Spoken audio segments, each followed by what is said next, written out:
Quack, quack! Duck lips, quack, quack! Life is like a brain drain. Here with Muslim OrthoDucklips. Facts come, logic's gone. And truth gets all blurred. Always twisting stories with those big old Botox lips. Duck lips, whoa! Every day he's out there faking duck lips, whoa! Can't see past his duck lips and his silly tricks. Dumb talk lurks inside you when the facts try to find you. What to do, just pucker up those duck lips, whoa! Every day he's out there faking duck lips, whoa! Can't stop with those huge big duck lips, whoa! Nothing but lies come out of those big old duck lips, whoa! Lipiano duckling. Lipiano. Lipiano McDuck. Lipiano McDucklips. Tick-tack, time to quack, everyone. Welcome to the Ducklip Show. How's everyone doing, man? How you doing, Jai? What's up? Man, what has happened to the world of DAWAH? I remember there was a something time happened? last year. It just keeps getting. I remember there was a time last year when Ali DAWAH was still doing like response videos and trying to keep up with DAWAH stuff. And then eventually he just kind of gave up and started doing like, this Muslim is dating this Muslim, or this Muslim is dating this non-Muslim. And it just turned into like this TMZ stuff. And then Muhammad Hijab started doing like a movie about his life, episodes about his life. I feel like this is like repeat.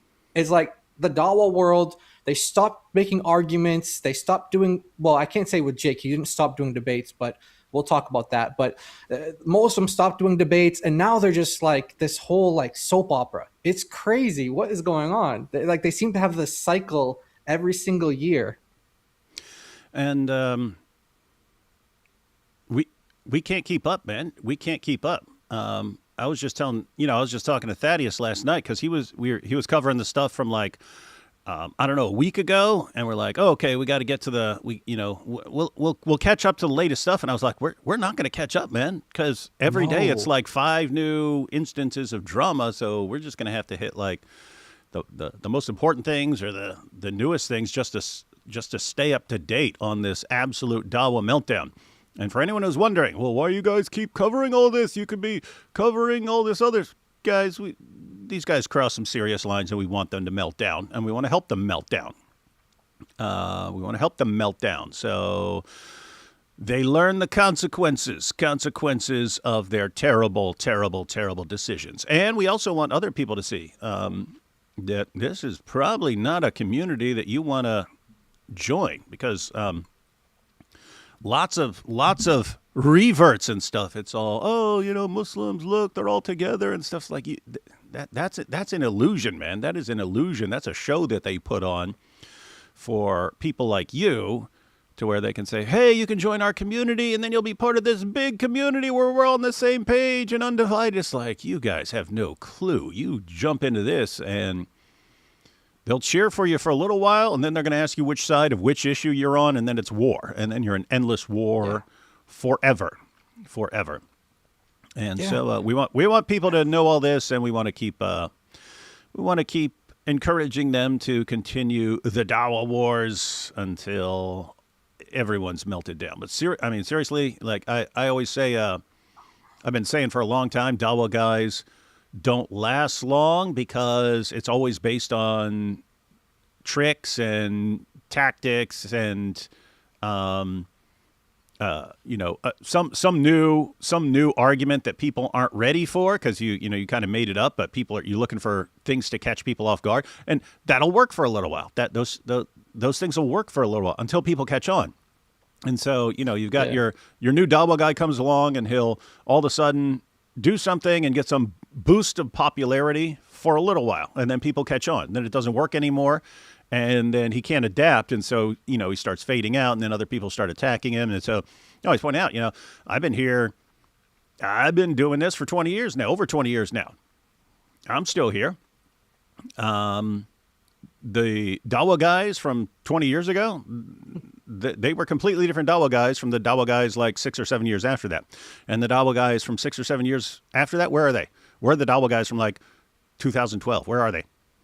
They were replaced. They were replaced by the DAWAH guys who came along 2018, 2019. So, Muhammad Hijab and those guys. And now those guys are fading and they're on their way out. And so you get the new generation of DAWAH guys. And so as of the batch that came along like 2 or 3 years ago, that's like Libiano and Deezer Spawns and these guys. And then this year you got Cora and stuff, but they're burning out faster. They're burning out faster because the DAWAH community is in such panic mode. They're all attacking. They're all already attacking each other. And so, and when you come along as the new DAWAH guy and you start getting a little bit of popularity, well, all the people who are kind of fading out, but they want to regain their popularity that they had 4 or 5 years ago, they'll start attacking you and stuff. And so just horribly, massively dysfunctional. And so it's like the new DAWAH guys who came out this year, I don't think they're gonna last the year. And the DAWAH guys who came along 2 or 3 years ago, they're already crumbling and stuff. So I think they're in trouble, guys. I think they're in trouble. But we love watching the Ummah implode. Hey, someone said that their sister is agnostic, and their sister said this is better than soap operas. Like they're just watching as an observer. They're not Christian, not Muslim. They're like, it's better than soap operas. So, hey, I mean, speaking about Dean was like around for like a couple months, and now no one even talks about him. And then also look at Lily J. Lily J was around, and now she's just had her big scandal, and now she's phasing out, and it's just wild to see what's going on and how short-lived these guys are. Mm-hmm. They're all fighting to be the number one DAWAH guy too. That's why these guys will never ever come together, because we've talked about this before. Like in the Christian community, there's not like this competition of like, oh, I'm the best. No, this guy says he's the best. I need to prove him up. I need to show him up. You can actually see like multiple people working together, building each other up, doing like sacrificial things to help different platforms or different ministries. Muslims, though, they don't do that. They're always trying to get like that number one. I want to be known for this argument. I want to be known for this thing. I want to be known for whatever it is. They're always fighting for number one, and they want to tear each other down to get there. They don't help each other out. They destroy each other. And I don't know what it is about the DAWAH world, but it's like Jordan Peterson was talking about this before, and he was talking about how when it comes to aggression, you have when females express aggression, it's different than how males express aggression. So you have like females will typically express aggression like on the higher end through like, gossip, slander, character assassination, innuendos, things like that. That's but for males, it tends to be through violence, like on the higher end of aggression. Like if guys get together, they fight, they fight each other. That's how they express aggression on like the higher level. And so when you get these violent types who are on the higher end of the spectrum of, it's mostly going to be men. So you have like, the most violent types of people in the world are going to be men because of this spectrum of aggression. Well, for some reason, the DAWAH world is like that with narcissists. It's like you're on this end of like you want to be on this high end of DAWAH guys. It's always attractive to the narcissist. So like kind of like the most violent people in the world, they're going to be men because of how aggression is expressed. Same thing with narcissism and DAWAH. For some reason, there's a connection there. And like the higher up you are in DAWAH, like speaking of, I'm just joking, mm-hmm. but yeah, the king of the DAWAH bros. But yeah, the DAWAH bros are all narcissists. It's crazy. Like they're like it's like there should be a study on that. We should make like a case study on these guys. Mm-hmm. Yeah, and so I mentioned because you brought up Lily J, but yeah, she's a perfect example of someone coming along. So you had like Hijab come along, and before that, it was like Kabeer Ali and this, and they're like the gentlemanly apologists who are put forward because they sound persuasive to non-Muslims. Like Shabir Ali would come along and he's quoting scholars and things left and right and things like that. And then Muhammad Hijab comes along and he's like, "You don't understand the crowd we're working with. Like, they only respect chest thumping." And then he's like, "Look at this, you little weaklings!" Ah. And that takes off for a while, but eventually people, start realizing, well, this is impressive to a lot of people in our community. It's repulsive to people outside our community, and so people start catching on to that. Yeah, Daniel Hakikachu come along, and his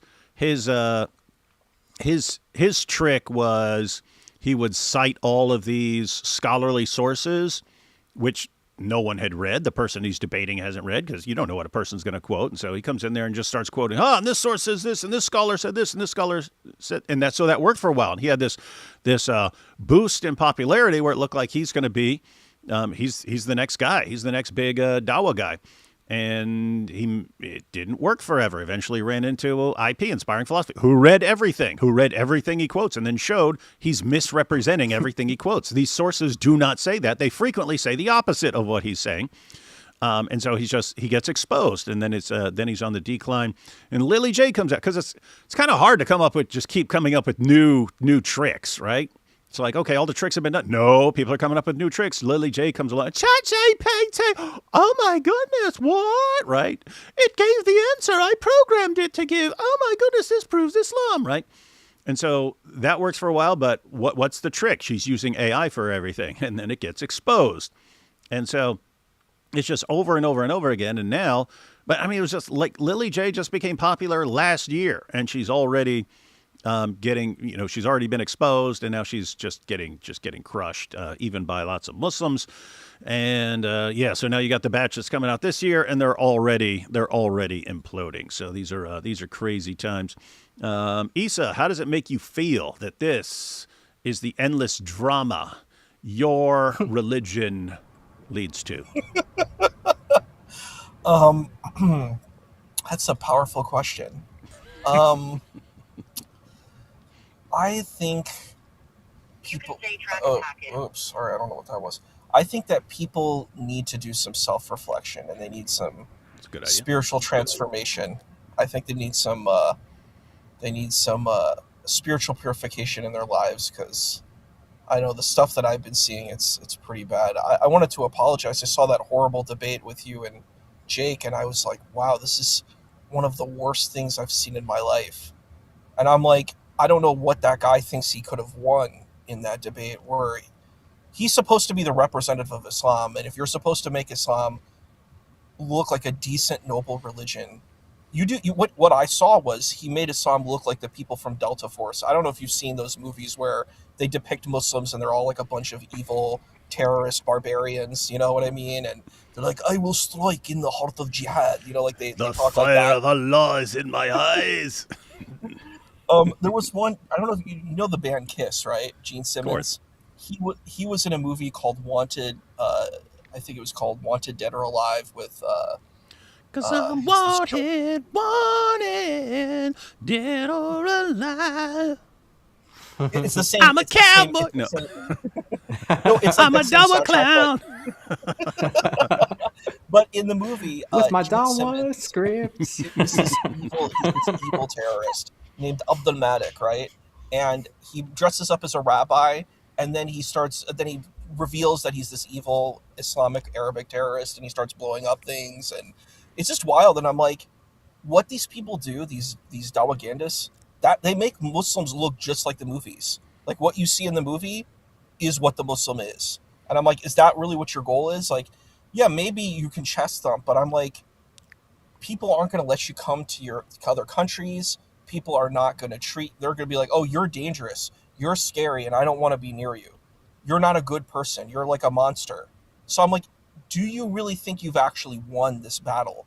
Because if you're trying to survive as a human, this doesn't seem like a good avenue. But I see that a lot of these folks are doing that. They attack people's wives.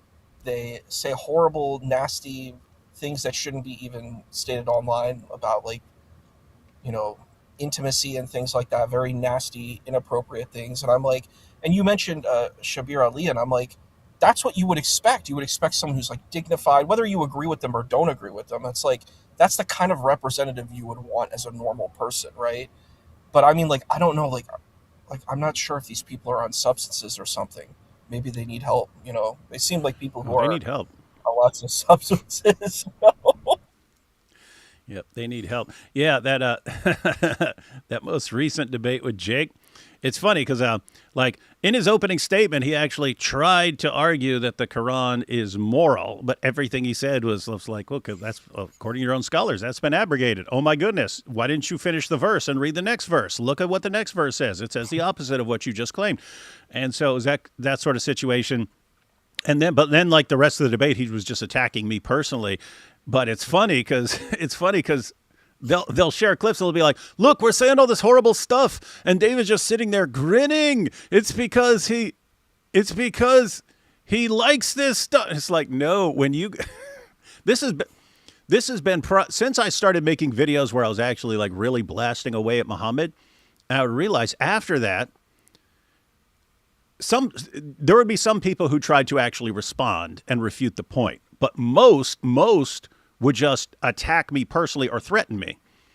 And I was just thinking all the way back then, so you're talking like 2009, 2010 and stuff. I'm thinking, guys, if I'm going after your book and your prophet, and that's what I'm blasting away at, and in response, you're blasting away at me, I'm going after the heart of your religion. Any damage I do, it affects your entire religion. Any damage you do to me by attacking me, or even brutally murdering me at some point, I'm not essential or foundational to anything. You've accomplished nothing in the grand scheme of things. And so it's always like you're talking again, like 2009, 2010. I realize, we've got this cycle now where I go after your prophet and your book, and you attack me personally. I go after your prophet and your book, you go after me personally. I was thinking the moment you guys actually got into that cycle, you lost. You already lost. There's no way this works out well for you. And so here we are, 15, 16 years later, and I'm sitting there in a debate, and this is Jake's big chance to show everyone something about his book, and I'm just sitting there like, wait, you're going to spend all of your time attacking me personally right here? Like, you dude, I'm going after your book and your prophet, and all you're doing is going after me. Oh, how do these guys keep falling for this? But they just seem to not have self-control or hikmah. They're very low hikmah guys. There's a low hikmah DAWAH community right now. But so that's what's going on. Let's take these first few super chats, guys, and then we'll jump into this video. So I listened to the 10 or 15 minutes of this, but Jake declared war on Libiano, and I've heard starts playing clips and stuff and recordings of Libiano, and so I was just like, hey, if I'm going to sit here and listen to this, why don't we just set up a live stream and hear it live, something like that. Not sure how far we'll get through it because it's over an hour long, but we'll see what's going on in the DAWAH world. We've got TikTok, check the clock. Too late, we're already here. Quack, quack. Hello. Hey, Ida. We've got DAWAH Drama is its best, hosted by MW. No idea who that is, but probably some dumb named person. And the biggest narcissist in the world. Oh, yeah, Jai. Missed you guys. Jai, the biggest narcissist of all. Talking about other people being narcissists. Weird. Where's your ladder, boy? It's actually in front of me, in front of these shelves here.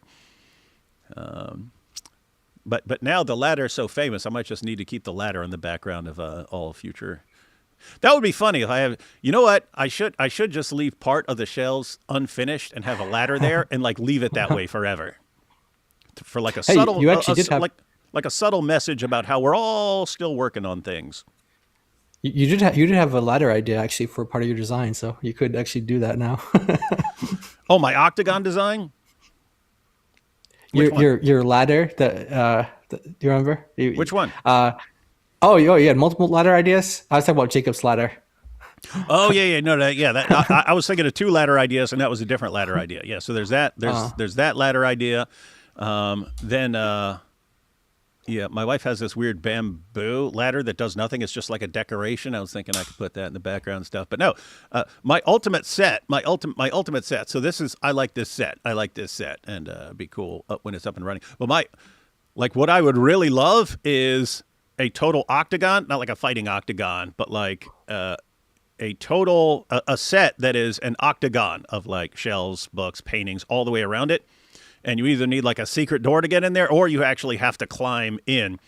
And then there would be one rotating camera right in the middle. People are, at a table in the middle of the octagon, and there's a camera in between everyone, and it just rotates and points towards everyone. So anyway, you're locked into this set and stuff like that. Anyway, that would be. I'll have that in a few years. A few years, I'll just get down and I'll build that, but. Yeah, that's what I'd eventually like to have. But yeah, for that, we might need a ladder. To get into the set. Hi, D-Wood and Jai. Watching your lives before going to work reminds me of when I used to watch cartoons before going to school. Okay, perfect. Yeah, that's about as close as you'll get watching the DAWAH drama. We got the worse they act, the faster Islam collapses. That is correct. True. No Thaddeus for As the DAWAH Burns. Thaddeus has got a lot to watch right now to get ready for some of the other installments. Because it'll be like we hear about a total meltdown, but it's a total meltdown in a 6-hour live stream. We're obviously not going to watch the entire 6-hour live stream, so Thaddeus will actually listen to that entire 6-hour live stream, find the most important parts, put them all together and stuff like that. And he's not joking, guys. Literally 6 hours. This guy just does like therapy sessions for 6 hours at a time, rants, raves, melts down, crashes out, and he'll do that multiple times a week. And that poor Thaddeus, he's like backed up with like 40 hours of like editing, stuff to edit. It's like a movie. It's crazy. Yeah. And here we have D-Wood. Wah, Jay and Sam are teaming up with Muslims. Wah. Also, D-Wood collaborates with Issa, the most sinister DAWAH guy known to man. I know my hypocrisy has been exposed here. Hey, we got Chris Claus here. Salam al-Masih. I agree. Jai, me being a smaller channel, I just have to send David an email to join me, and he does if he isn't busy. Same with Avery. You know what? There was a Muslim talking about that. Actually, on TikTok, there was this Muslim. He goes by Ask the Doc, and I don't know if he's a real doctor or not, but he's diagnosed Malik with either borderline personality disorder or schizophrenia. So he might be a real doctor based on this potential diagnoses that he's giving him. But he said the same thing. He said, guys, you can see Avery just going to like random Christian TikTok channels. And he'll just sit there and hang out. He doesn't have to be the main character. He can just hang out. He can just talk. But he's like, all these DAWAH guys, though, they all want to be the main character. They won't go to smaller channels. They won't try to build each other up. They won't work with each other. They all just want to be that main character. They want to be the main character of the show. And he was saying how Avery will just go around, and he's listening to other Christians that just go around, and it's the complete opposite of the DAWAH world. So yeah, you have David going on any channel, some channels you guys have never even heard of. David will go on there and he'll do stuff with them. And it's just, you have people in the DAWAH world who have been around for, maybe they're very popular. Let's say they're very popular, and they would never even go on a small channel. Just how it is. Yeah. Cause, that's the thing. And to be clear and to be fair, there are DAWAH guys whose main concern is Islam. They want to propagate Islam.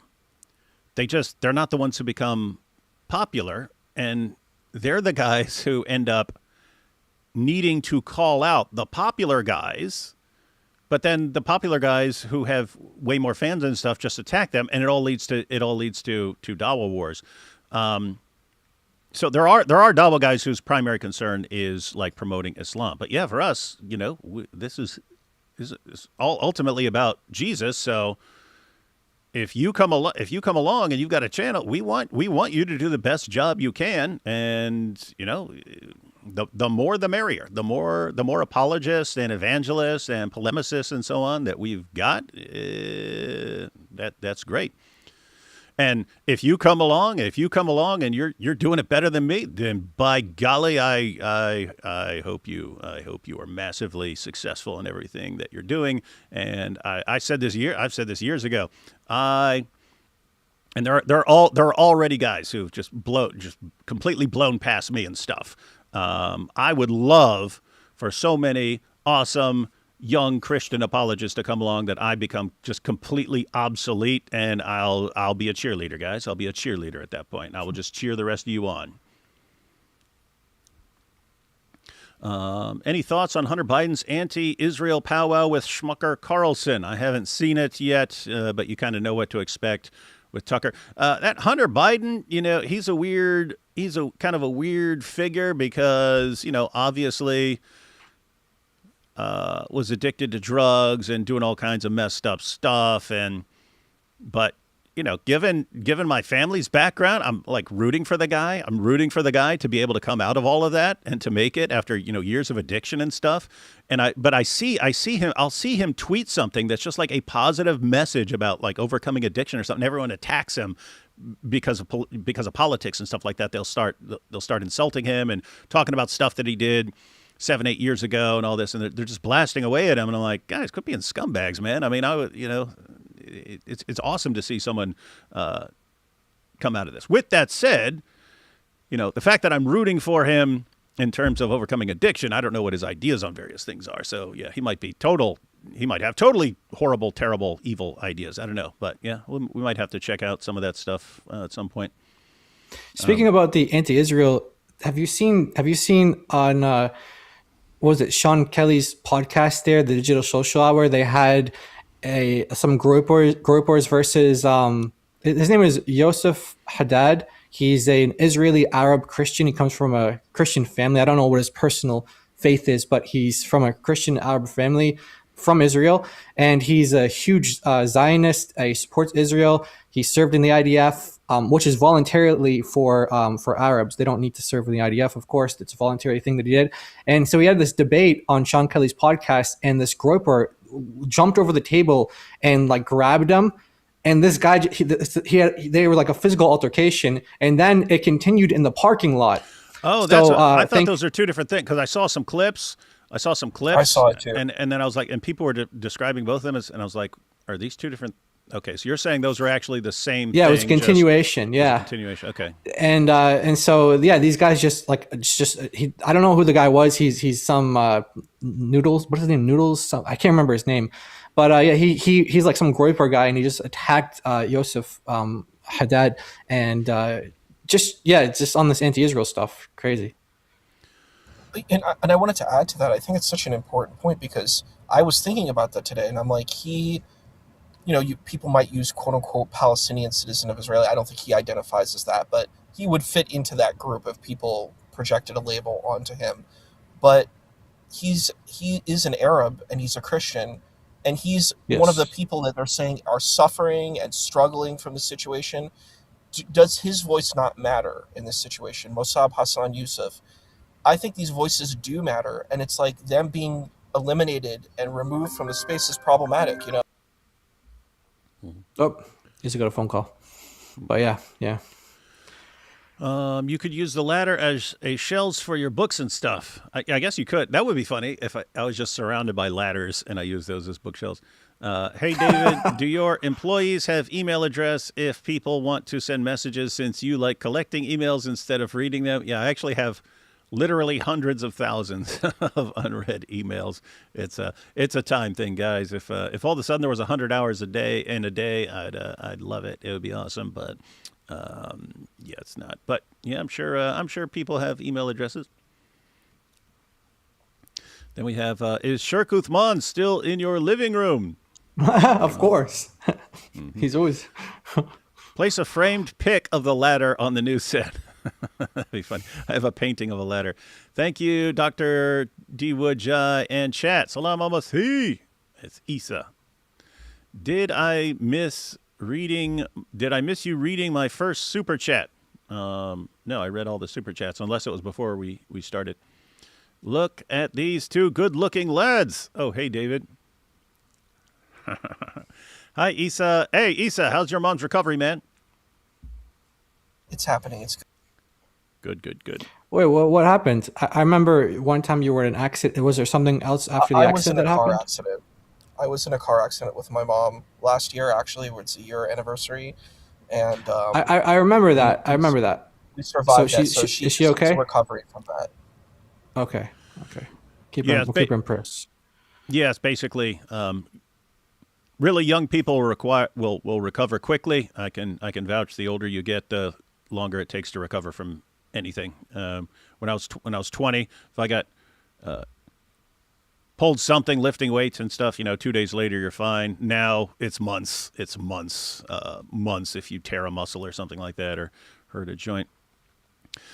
D Wood singing Bon Jovi. Now that's awesome. Hi, Issa. Oh, hi, Jai, the most narcissist. Jai, I made a song for you. Is it okay if I put it in the video? God bless you. A video. Maybe a video about Jai being the world's biggest narcissist. Oh, hey, this is Agnostic. He makes the videos, man. Yeah, go for it. Go for it. We'll probably play it on our streamers or something like that. It'll probably be funny. So. Then we've got, I made a new channel, sort of like it. I made a new channel analyzing the entire Quran in Arabic to see if anyone can make a sort of like it. So far, D-Wood, AP, Eminem, MLK, Oasis, Queen, JFK, Churchill, Jesus have all made surahs like it. Hey, Jai, why don't you check out that channel? Because that is, at the end of the day, as far as the Quran is concerned, that's like the main argument that's not specifically towards Jews or Christians. The main arguments for Jews or Christians are, one, hey, the Quran and Muhammad are affirming your scriptures, so you should affirm the Muhammad and the Quran in return, and Muhammad's prophesied in your scriptures. But the main general argument was not scientific miracles or miraculous preservation. It was no one can make a chapter like this. So we do have to eventually come back to that as far as going dealing with the argument. So Jai, when you get a chance, check out some of those, and if those are looking like good videos, then maybe we'll do a show with some of them. I don't know if it's the same person, but someone made a website. I guess it would. There was a website. Many people probably thought of that. Years. But there was like a Surah Like It website, and there was tons of them. I remember Brother Rashid did a show on it, and he hired actual professional Quran reciters to do like the chapters and stuff like that, to do the surahs, and it was hilarious. There's also famously, I think you did a video on this, the lady who did one on Corona, the surah of Corona. Did you do that, the coronavirus surah? Can't remember. Someone did a video on that. I think that was AP. Oh, that was AP. Okay. Yeah, that was another one. So yeah, these are always fun to review. So yeah, we'll check it out. Surah Like It channel. Yeah. And that goes all the way back, by the way. In Ibn Ishaq, you read about that dude Al-Nadr, who every time Muhammad would get up with a revelation, Al-Nadr would then stand up and go, I could say something better than that, and he would recite some poetry, and then he would challenge Muhammad's followers to say, tell me any way what he just revealed is superior to what I just recited. And you know how they responded, everyone? They killed that dude after they captured him. Yeah. There was another guy in the 10th or 11th century, and he was making something like the Quran, and the Muslims were challenging him on it, and he's like, well, hey, you know what, give me 600 years to polish it, get some mosques like you guys have, and we'll get some people to recite it. And he was just kind of making fun of it. He's like, yeah, you just need a community, and you need the time, and then people will it'll pick up. I mean, of course, people get killed for that stuff in the Muslim world, but yeah. And then Bird Feeder says it was from before the stream started. Yeah, the Ecamm only pulls up once we click live. Then it starts. It sends me the notifications of the super chats here, and this one, and then we'll jump into the video. Older people equals fewer stem cells equals slower recovery. Issa, I heard 70% dark chocolate stimulates stem cell production. What do you think? Hey, if that's true, then I will get a ton of dark. Not in the Zoot sense, but I'll get a ton of dark chocolate if that's going to help somehow. Oh, that's nice. Yeah. Oh, no, I never heard of that, so. All right, we ready to jump into this video? Let's do it. It's more like a movie. I mean, Issa, prepare to see the consequences of your religion. on the world. All right, here we go. I think I have to pull us up for. Let's see. So this guy was a fanboy of me. I was his gateway into patristics. I was his gateway into the Trinity. He used to binge watch all of my videos, my presentations, my debates, taking notes like a good student, which is great. I want people to use my material. But then show some respect. Show some respect for some of the people who paved the way for you. Show some respect for some of the people who you took the intellectual content from. Take it and run with it and use it better than I ever could and make it more popular than I ever could. I've always told all these people this. Jake trying to be like me. But Jake, it's in the context of you whining about people not giving you your proper respect as this, seriously, how long's Jake been around? 5, 6 years? I don't know, even that. Something like that, yeah. Something like that. Okay. And yeah, and like you said, this is obviously for show. I mean, Jake has pretty much become like the Nadir Ahmed of like our like era. Like he's basically become that. He's trying to branch out of like the one topic that he thinks he can debate and trying to go into other areas, venture into other areas like Islamic dilemma and other topics, morality topics and things like that. I mean, it's never going to work. The Muslims treat him just like they treat Nadir Ahmed. It's just how it is. I mean, I don't know. Maybe Jake made the wrong move with one of the big DAWAH guys or something. I don't know what it is, but it's not ever going to happen. So you want to give this like humble kind of, I want you to get popular. I want you to use my ideas. I want to use myself. In the context of you doing a video of, I want the credit. You need to credit me. I'm the guy that came up with this. Like you're still trying to be the main character. Still trying to be number one. And there's something weird here. It's like I don't know. It's a weird it's a weird kind of inversion of what would normally be a fallacy. So think about like the ad hominem fallacy. You give an argument and then someone just attacks you personally or something like, okay, that doesn't answer the argument. The arguments kind of stand on their own merits. People have to offer and present the arguments, but either it's a good argument or it's a bad argument. And if a terrible person says 2 + 2 is 4, well, he's right, even though he's a terrible person. And if the nicest person in the world says 2 + 2 is 5, well, he's still wrong, even if he's the nicest person in the world. And so, attacking a person doesn't respond to the person's argument. So that's known. But now you've got this weird situation where if someone gives an argument, you have to affirm the person, and it has to be forever, right? And so someone pointed out here, it sounds exactly like Sam, right? Like, oh, I taught you guys arguments back in the day, or you learned stuff from my articles back in the day.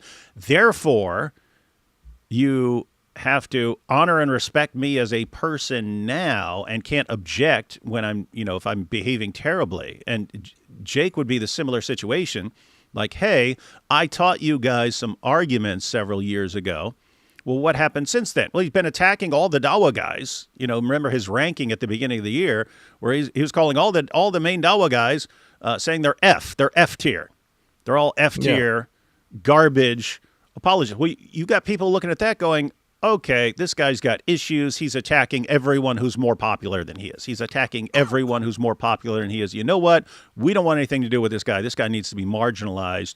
And then but I taught you this argument 5 years ago. So therefore what? Like, how far people want to go with this? Jake, if you taught someone an argument and then you went out and killed 5 of your fellow DAWAH guys or something like that because you were jealous of them, do people still need, but he taught us this argument 5 years ago, so we have to keep giving him proper, where are you guys getting this from?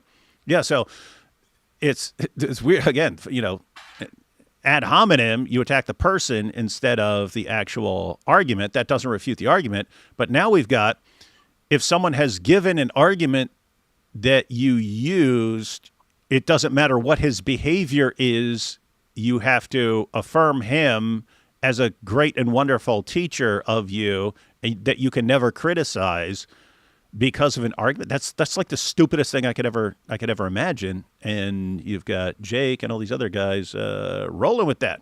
Like, okay, good luck with that one. I don't think it's going to last. It's all just pride. It's all ego. That's all it is. They just want credit. Here we go. Even the people that I've privately tutored. But don't come back and then slap me in the face with the disrespect. Well, that's not. Well, don't act in such a way that makes people want to slap you in the face with their disrespect, because that's what you do, dude. That's what you do. You attack in all directions, and then no one can attack you but years ago I taught you something. I'm not going to accept that. That's not going to go down. You got no choice, buddy. Yeah, what are you going to do? What is do? Jake going to do to Libiano? Like, what is he going to do to Libiano? Like, yeah, you're on the decline. Other people are on the rise. And if Libiano hadn't made some very stupid mistakes over the past 2 years or so, he'd probably be the top DAWAH guy right now, because everyone else was on the decline and he would have been on the rise. But he made some very, very stupid choices. He basically moved too fast, right? You need to get super popular, and then you can start attacking people's wives. And when people respond and attack you, well, what do you care? You've got 800,000 followers. They can't stop you at that point. Whereas you're still just barely got to the point where we were first hearing about you, and then you start doing all this stuff, and then no one wants to interact with you. And so, anyway, but yeah, Jake, you are fading way too rapidly into irrelevance, and so sorry, you're not stopping Libiano, and you can't demand that he show you respect.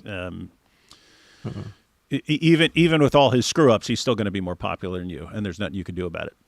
Assalamu alaikum, everyone. Welcome back. I'm Jake Brancatella. I have to say at the outset that I'm not happy to make this video. Trust. Hey, Hey, Jake, where'd you get the idea of bookshelves in your background, man? Me, I'm not. I'm your teacher, boy. You were watching my videos back in the day. You're like, hey, I want to do that. Now, show the proper respect, dude. Show me the proper respect. Where's the credit? Where's the credit, man? Where's the credit? Happy to make this video. People think, and they're accusing me, just like the person that this video will be focused on, that Jake is clout chasing and Jake wants views and this and that. How stupid are you guys?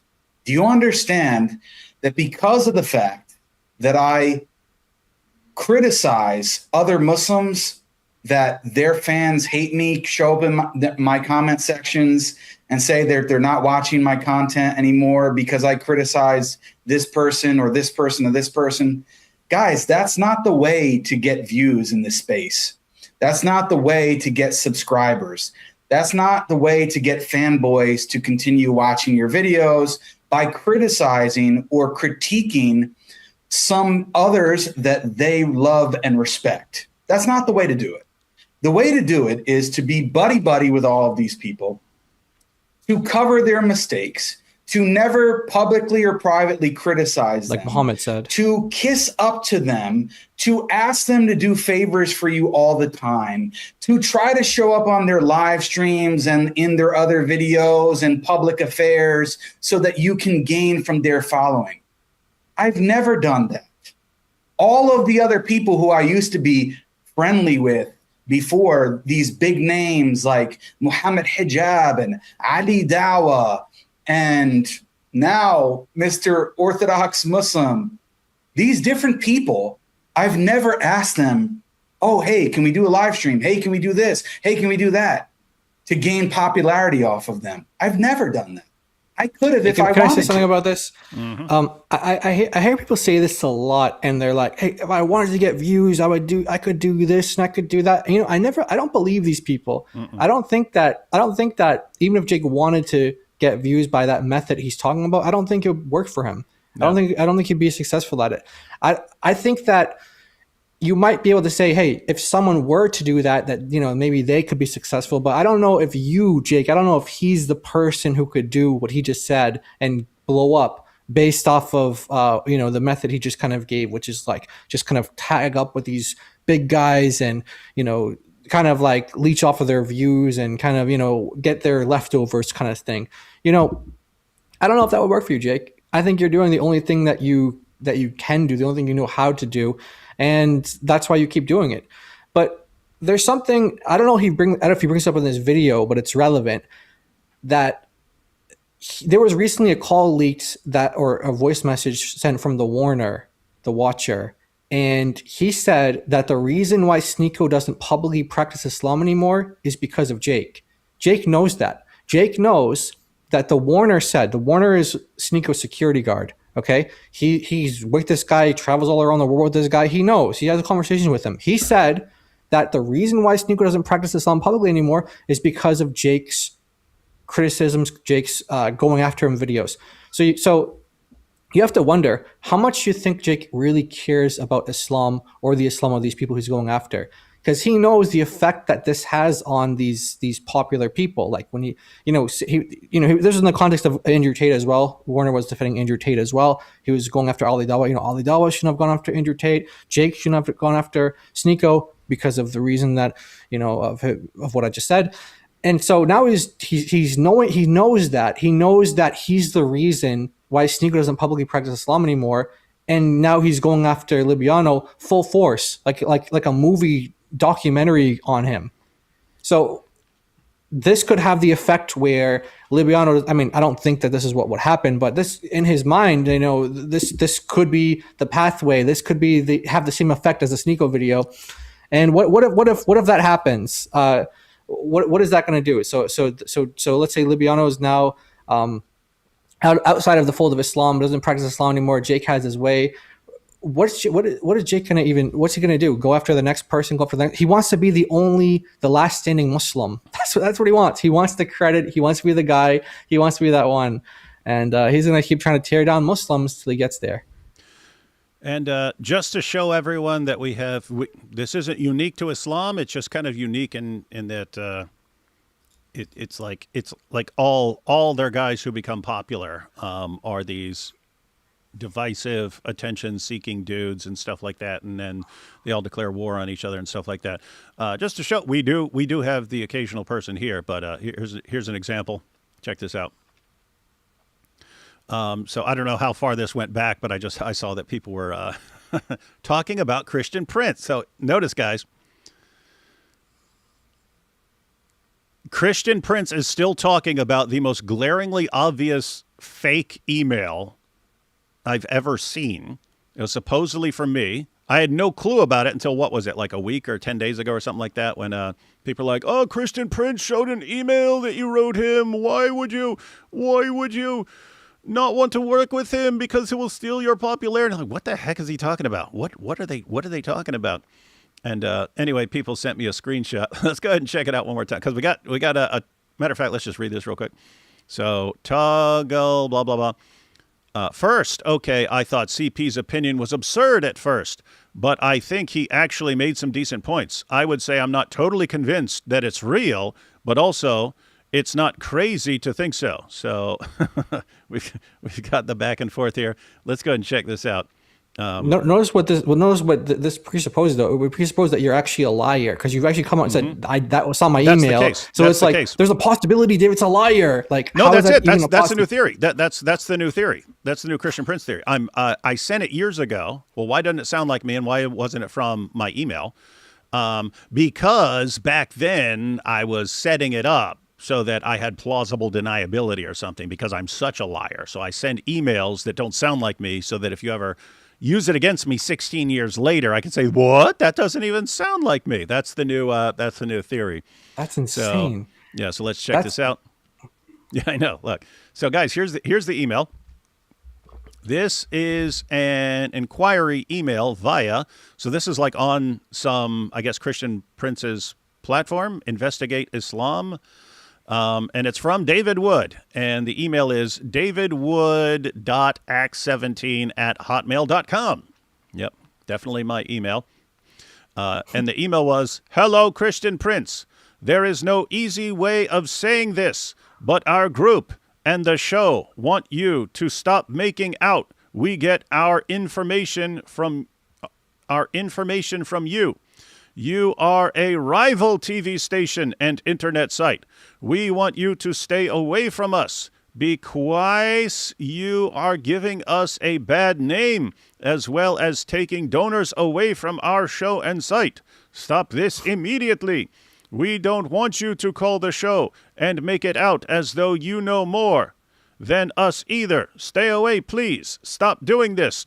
We are trying to grow bigger and bigger, so smaller competition like you will obviously try to steal some of our sunshine.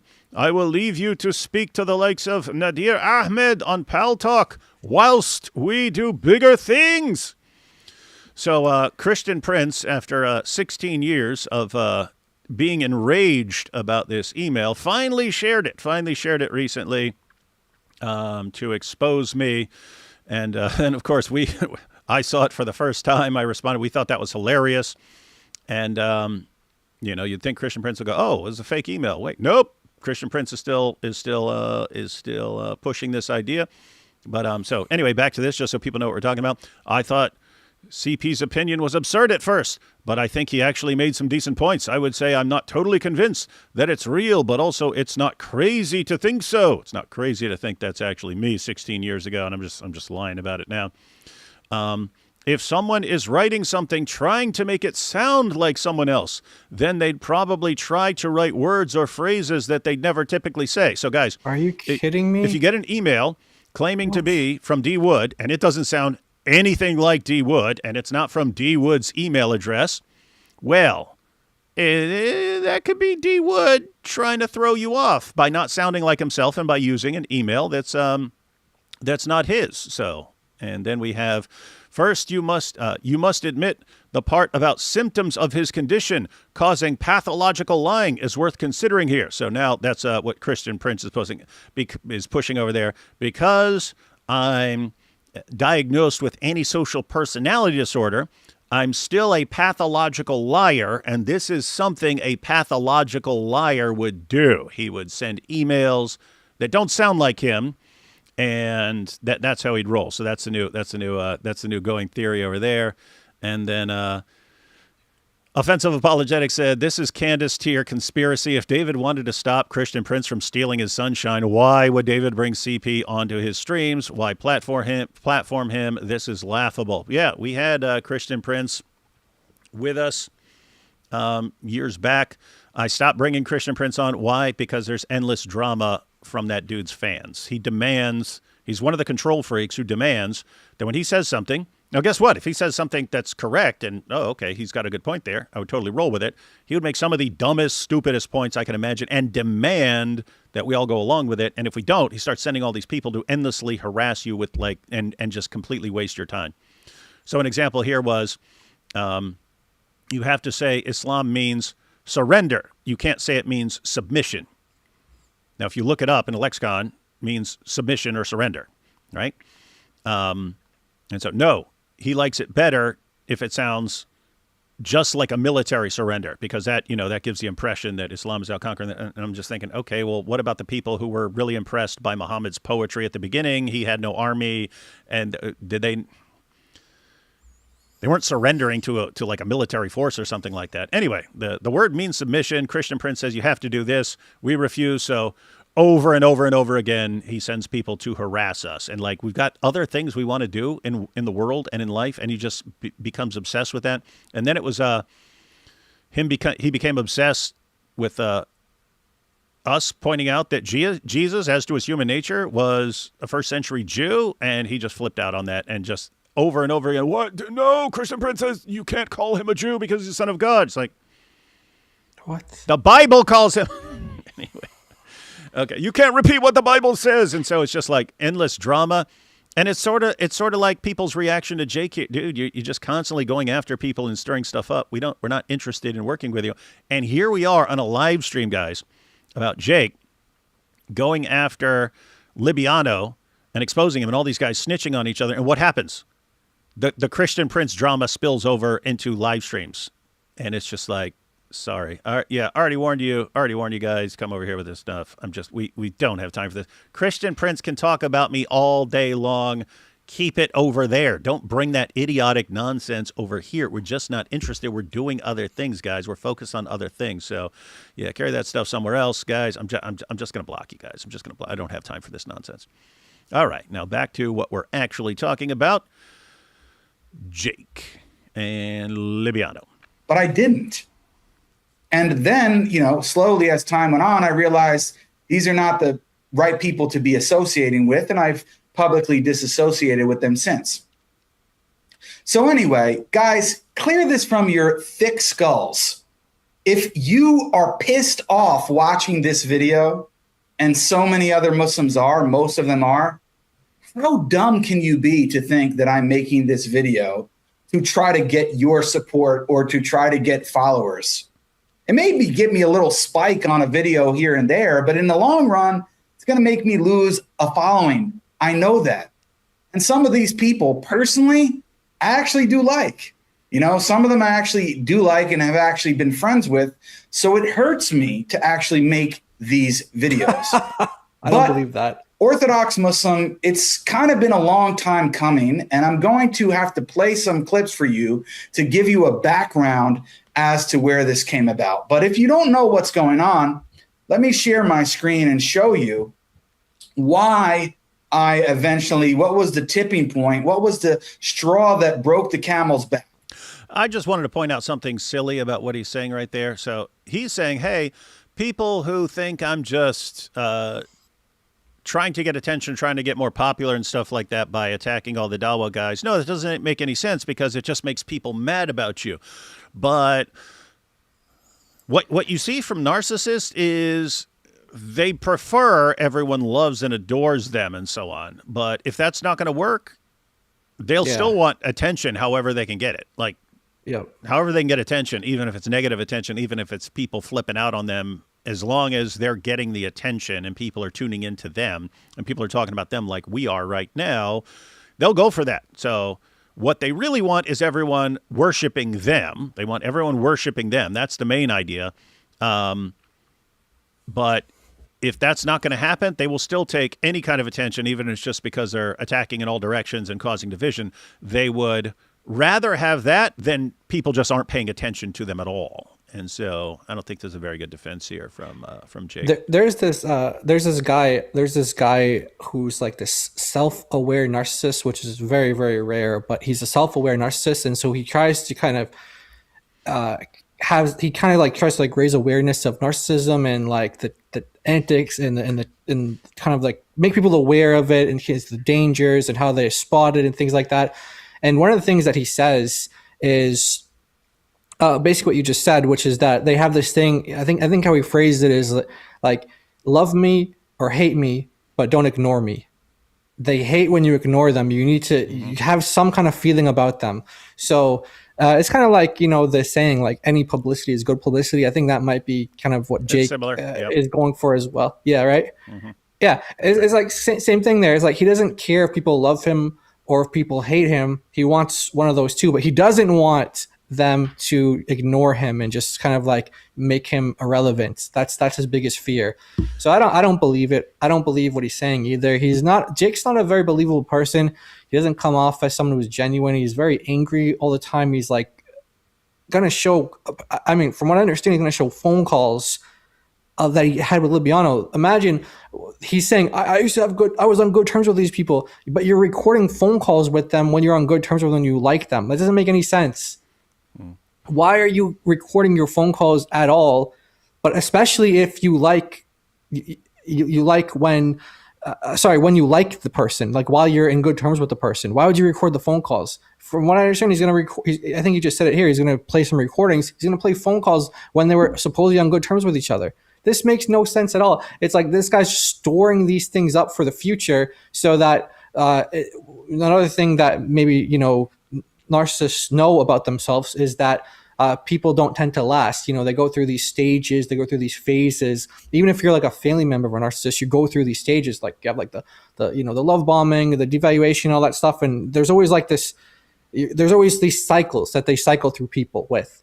And, there's a good chance that Jake's probably done this to some of his closest people. But so what I'm saying is like he's preparing even in the good stage that he's gonna have to use this stuff as ammunition in the future because he knows that none of his relationships last.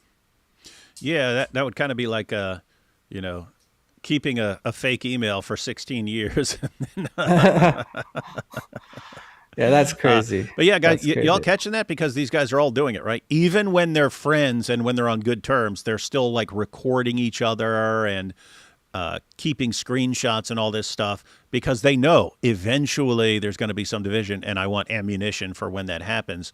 And that seems to be how they could get away with some of the stuff they do. And here I'm not talking about Jake. I'm talking about like Muhammad Hijab and Hotel Wives. Like why aren't more people like in the Dawa community calling this out? Why can he control them to make them help him lie and stuff like that? And they all keep dirt on each other. They all keep dirt stored on each other. So you have to kind of roll with the whole filthy pigsty of Dawa. You have to keep rolling with the community because the moment you say, "Hey guys, this is wrong," boom, they expose all your stuff and all the recordings and all the pics you've been sending around and stuff. All of a sudden, those come out. And so even when they're friends, they're still keeping files on each other. Man, I feel like it's so crazy because like we're all humans and we're in some ways like we're all made in God's image and we're all like in certain ways and we're very different in other ways. I just can't relate to this behavior at all. I can't imagine that.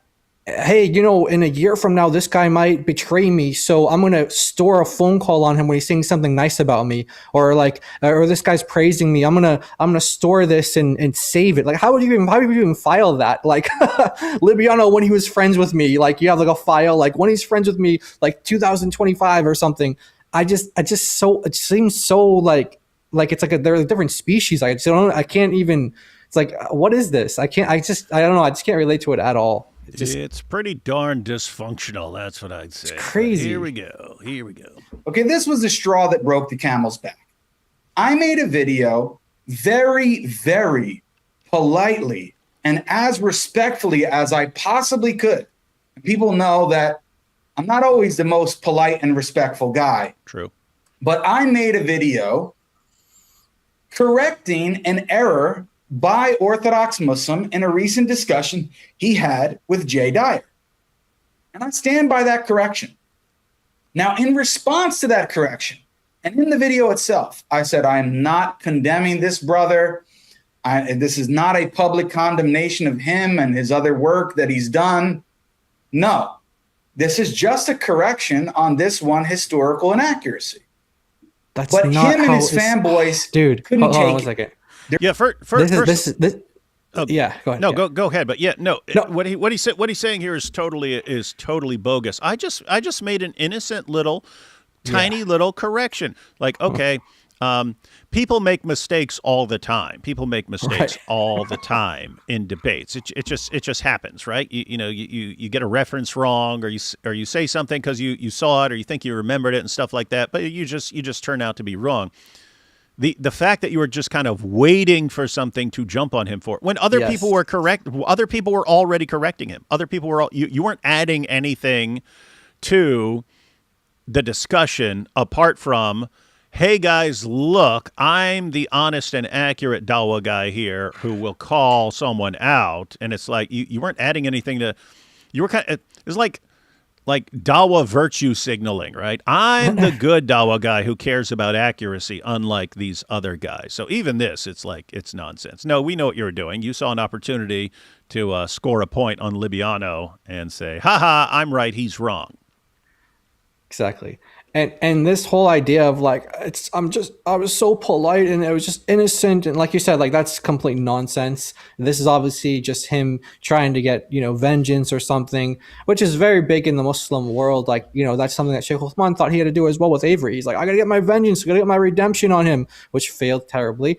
But Jake, again, in Islam, here's the thing: you don't have to forgive even your own brother or sister in Islam. You don't have to forgive them. It's not a commandment in Islam. There's no command saying you have to forgive each other.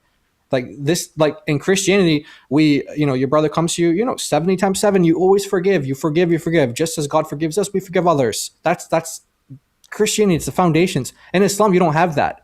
So these guys hold grudges. I remember, Yasser Qadhi is talking about with Muhammad Hijab. He's like, yeah, I'm going to get all these guys good deeds on the day of judgment because they're all like, I'm never going to forgive them. They're like, what they're saying about me.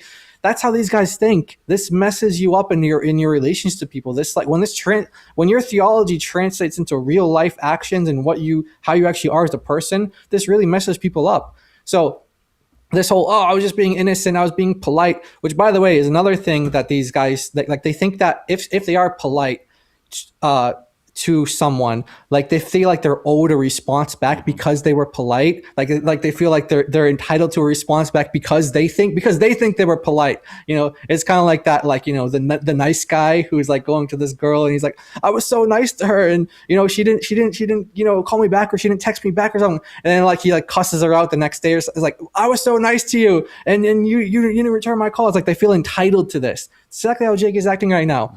But I don't believe that for a second. And he knows how Muslims are. He's been a Muslim long enough to know how Muslims are. Muslims don't see some Muslim correcting another Muslim as like that's the only thing going on. It's all about optics.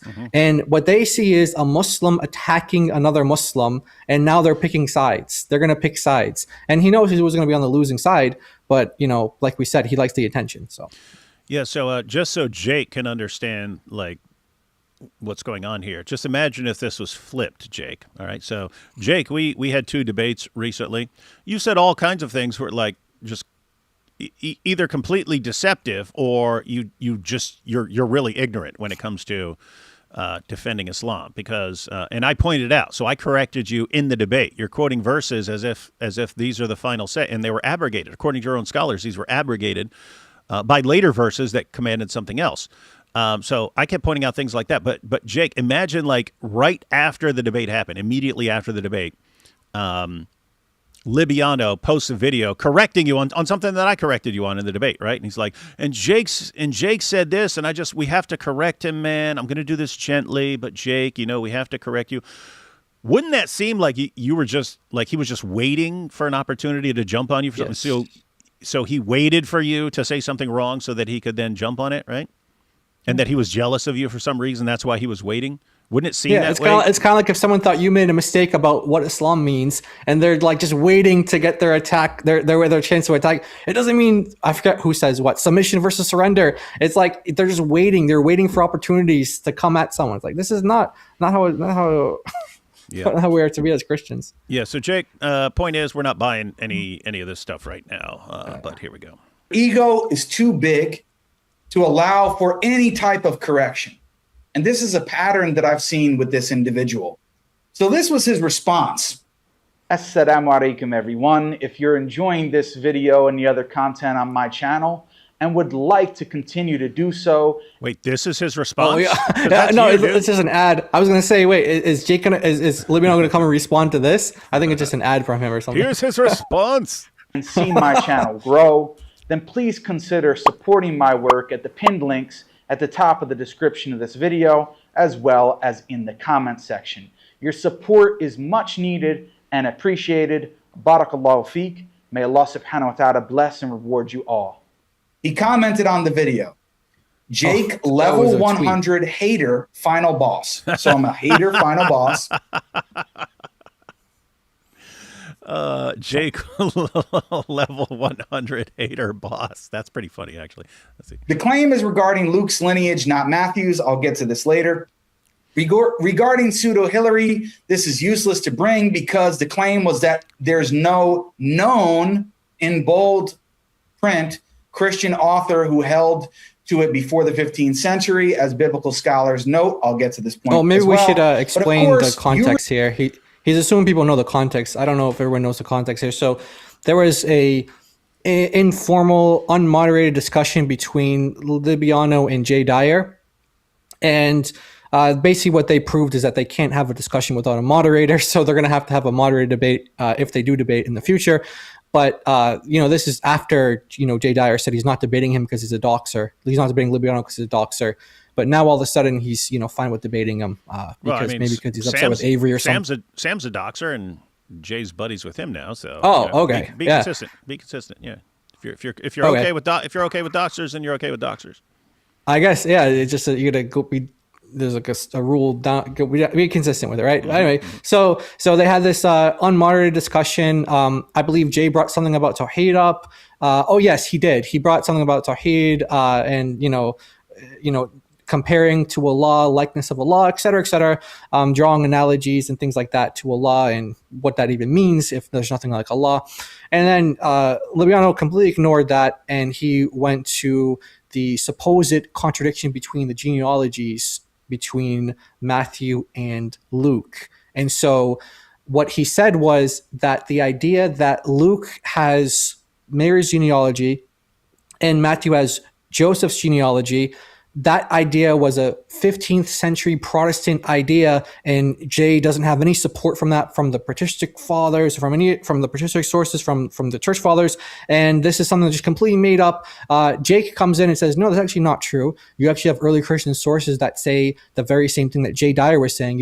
He's not relying on later Protestant scholarship or anything like that.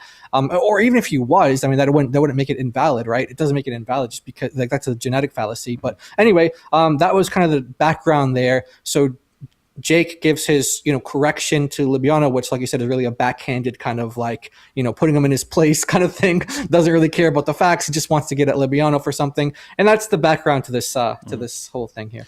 Yeah. And to be fair, Jake is the one who's correct in this discussion that Libiano says it in his discussion with Jay Dyer that, or did he say it in that discussion or he said it afterwards? I don't know. I wasn't following that. I think he changed it afterwards. Yeah, I just saw like kind of a back and forth of people arguing about it on X afterwards and stuff. But so apparently Libiano said this doesn't exist. This response doesn't exist before the 15th century. And later, when it's pointed out to him, no, this response actually goes way back. And then he starts saying, saying it's not by a known author because the author here is in doubt. And so I said there's no known author who said this. And that's not what you said. You said the response didn't exist before then. And even in that source, the source was saying, I think the source was saying that that's not the correct response, but tons of people believe that it's correct. And so if he's responding to something, then it obviously existed. If he's saying, hey, all these people actually have a wrong understanding of this, then guess what? He's responding to people back then. So anyway, Libiano, Libiano, it's very easy. Okay, I was wrong. I was reading something. This was off the cuff. I brought this up, and I was just wrong, and let me fix it. But he's a narcissist, so he can't. What I said was that no known. Okay, now you're just making stuff up because you can't admit you're wrong. Let's see here. Resort to clout chasing and hating because I did what you couldn't do in 2 long debates with Dyer.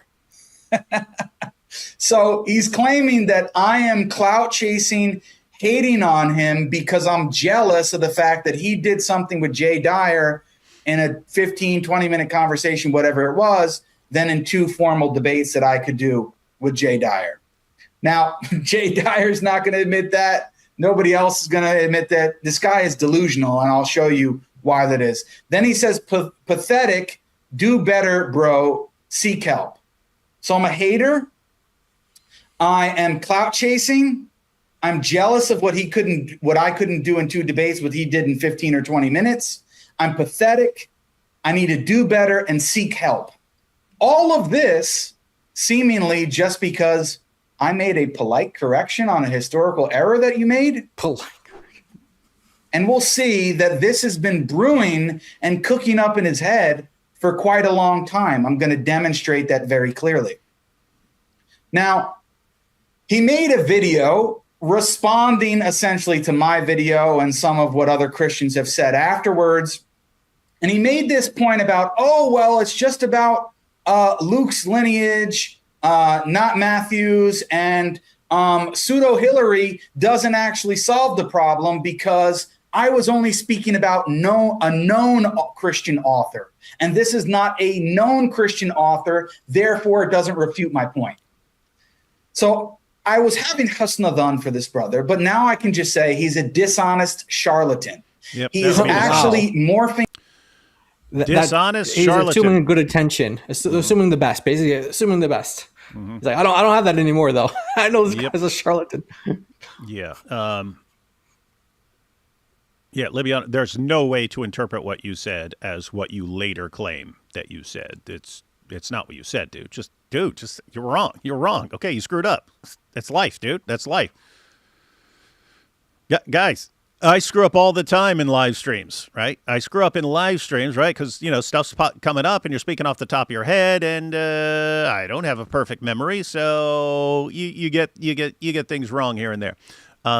If it's something prepared, like a prepared debate, you'd be less likely to get something wrong, but you still in the heat of a debate can get things wrong. If it's like a prepared 12-minute video, way less chance that I got something wrong. Even in my video, you could go through my videos and find something wrong. So I don't understand why this would be such a shameful thing. Oh my goodness, I said something that was wrong. Now let me correct it. But he can't do it. He can't do it. It's crazy. Yeah. And changing his own words because of the fact that he doesn't want to accept public correction. So let me demonstrate that. Let me show that to you guys. Okay, so here's the actual context. Libiano brings up an argument about the contradictory genealogies in Matthew and Luke to Jay Dyer. And Jay Dyer responds by saying, in general, he didn't specify Luke's genealogy, but even if we grant you that, it still doesn't get you out of the problem. He says, well, one genealogy is talking about Mary. Okay, so listen to what Orthodox Muslim says here. Libiano. Made a mistake. He hates on Protestants, right? But did you guys know that the earliest interpretation for this being referring to Mary's lineage comes from the 15th century? Wow, we thought Jay Dyer was a patristic scholar and he belongs to the ancient church, and he's using a response that comes from the 15th century that does not predate the 15th century. That's point number one. He said this response does not predate the 15th century. He never qualified it and said this response specifically with respect to Luke's genealogy does not predate the 15th century. And even if we granted that, that would be incorrect because of pseudo-Hillary coming from between the 3rd and 5th century, right? Which a lot of scholars thinking that it's the 4th century. He said no response had been to this effect prior to the 15th century. He never said, oh, no known Christian author, meaning, oh, originally this text was thought to be Hillary, then it was thought to be pseudo-Hillary, and now it's attributed to this other author from the 4th century, who we do know his name, who Orthodox Muslim even presented it in his actual video. So even that no known author wouldn't work either because we know who it was now, supposedly, by many scholars. But did he say that in the original clip? Did he say no known author who was I just want to say, I don't know how long it goes on about this for, but I don't keep up with Libiano's content at all because he just repackages things from like counter missionaries. Like if I want to listen to Tobias Singer, I'll listen to Tobias Singer. I don't need to listen to like a, digested, like doesn't even know how to say the argument correctly version of it from Libiano. And then like when he talks about other things, like making Unitarian or Jehovah's Witness arguments. So I don't really keep up with his arguments. I don't really know what he's like known for arguing. But what I do know is that he made a similar mistake to this not too long ago, where he said that Justin Martyr nowhere quotes the Gospel of John. Another blunder. And this is like he just says these crazy statements like this doesn't come to the 15th century from this Protestant scholar. It's like, no, we have 4th century sources. We have early sources way before then saying the same thing that Jay Dyer is saying, which is what Christians have been saying. Like what's going on? And not only that, but like I said, he tends to make these like wild statements, like it sounds crazy, and normally most of the time it is crazy, kind of stuff, like off the wall stuff. So that's what I do know about him. Yeah, and what's wild here is they're both wrong and they're both right?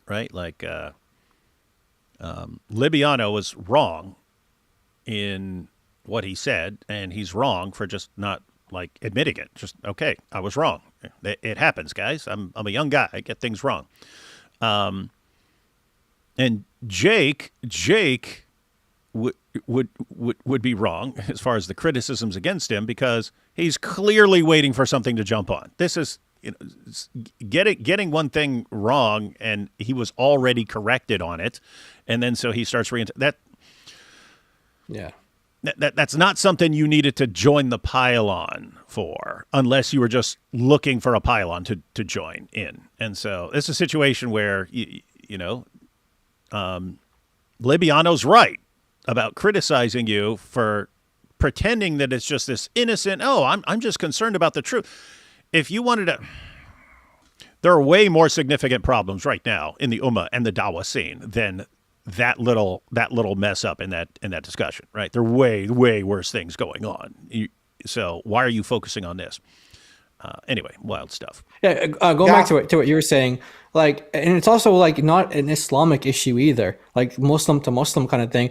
Like what you were saying earlier about like with Christian Prince, like I wouldn't be opposed to a Christian responding to Christian Prince about like, about anything that they wanted to, they felt like, they had to respond to him with. I don't have a problem with it, but I'm saying I wouldn't have a problem with even myself, like saying, hey, no, according to the Bible, Jesus is Jewish, and here's where the New Testament says, here's what the Bible says.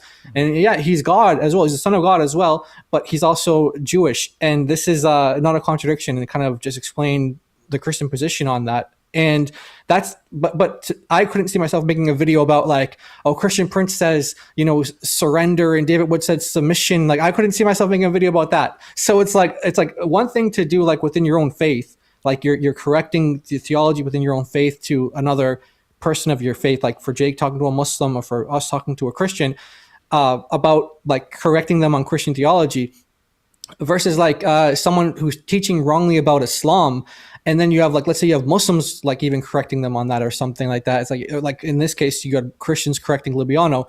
Like I feel like why would you need to step in at that point, unless it was like very necessary, like your voice was really needed in that, which in this case it wasn't needed in Jake's space. Yeah. I'm not saying that like I'm fine with Christians or anyone misrepresenting Islam. I'm not saying that by any means, but what I am saying is like if there's already correction offered to them and it's clear, like there's a kind of visual response out there that people are correcting this, that's not what Islam teaches, so stop misrepresenting it, versus this is something within our own faith, so we need to make sure like we're solid on like 100% on this point. I feel like there's a difference there as well. No, there is. It's just like, it's of all the stuff that's going on, this is pretty insignificant, right? And I mean, if for some reason Jake were the only person to catch the mistake and he wanted to correct it, that would be one thing. A ton of people caught the mistake, a ton of people called it out. And so what are you doing finding the need to respond to this stuff? It just looks like you were waiting for Libiano to slip up on something so you could jump on it. That's what it looks like. It would have been something different if he like had somehow undermined Tawheed or gone against Muhammad on something and you called him out for that. That would be one thing. But it's just pretty wild, man.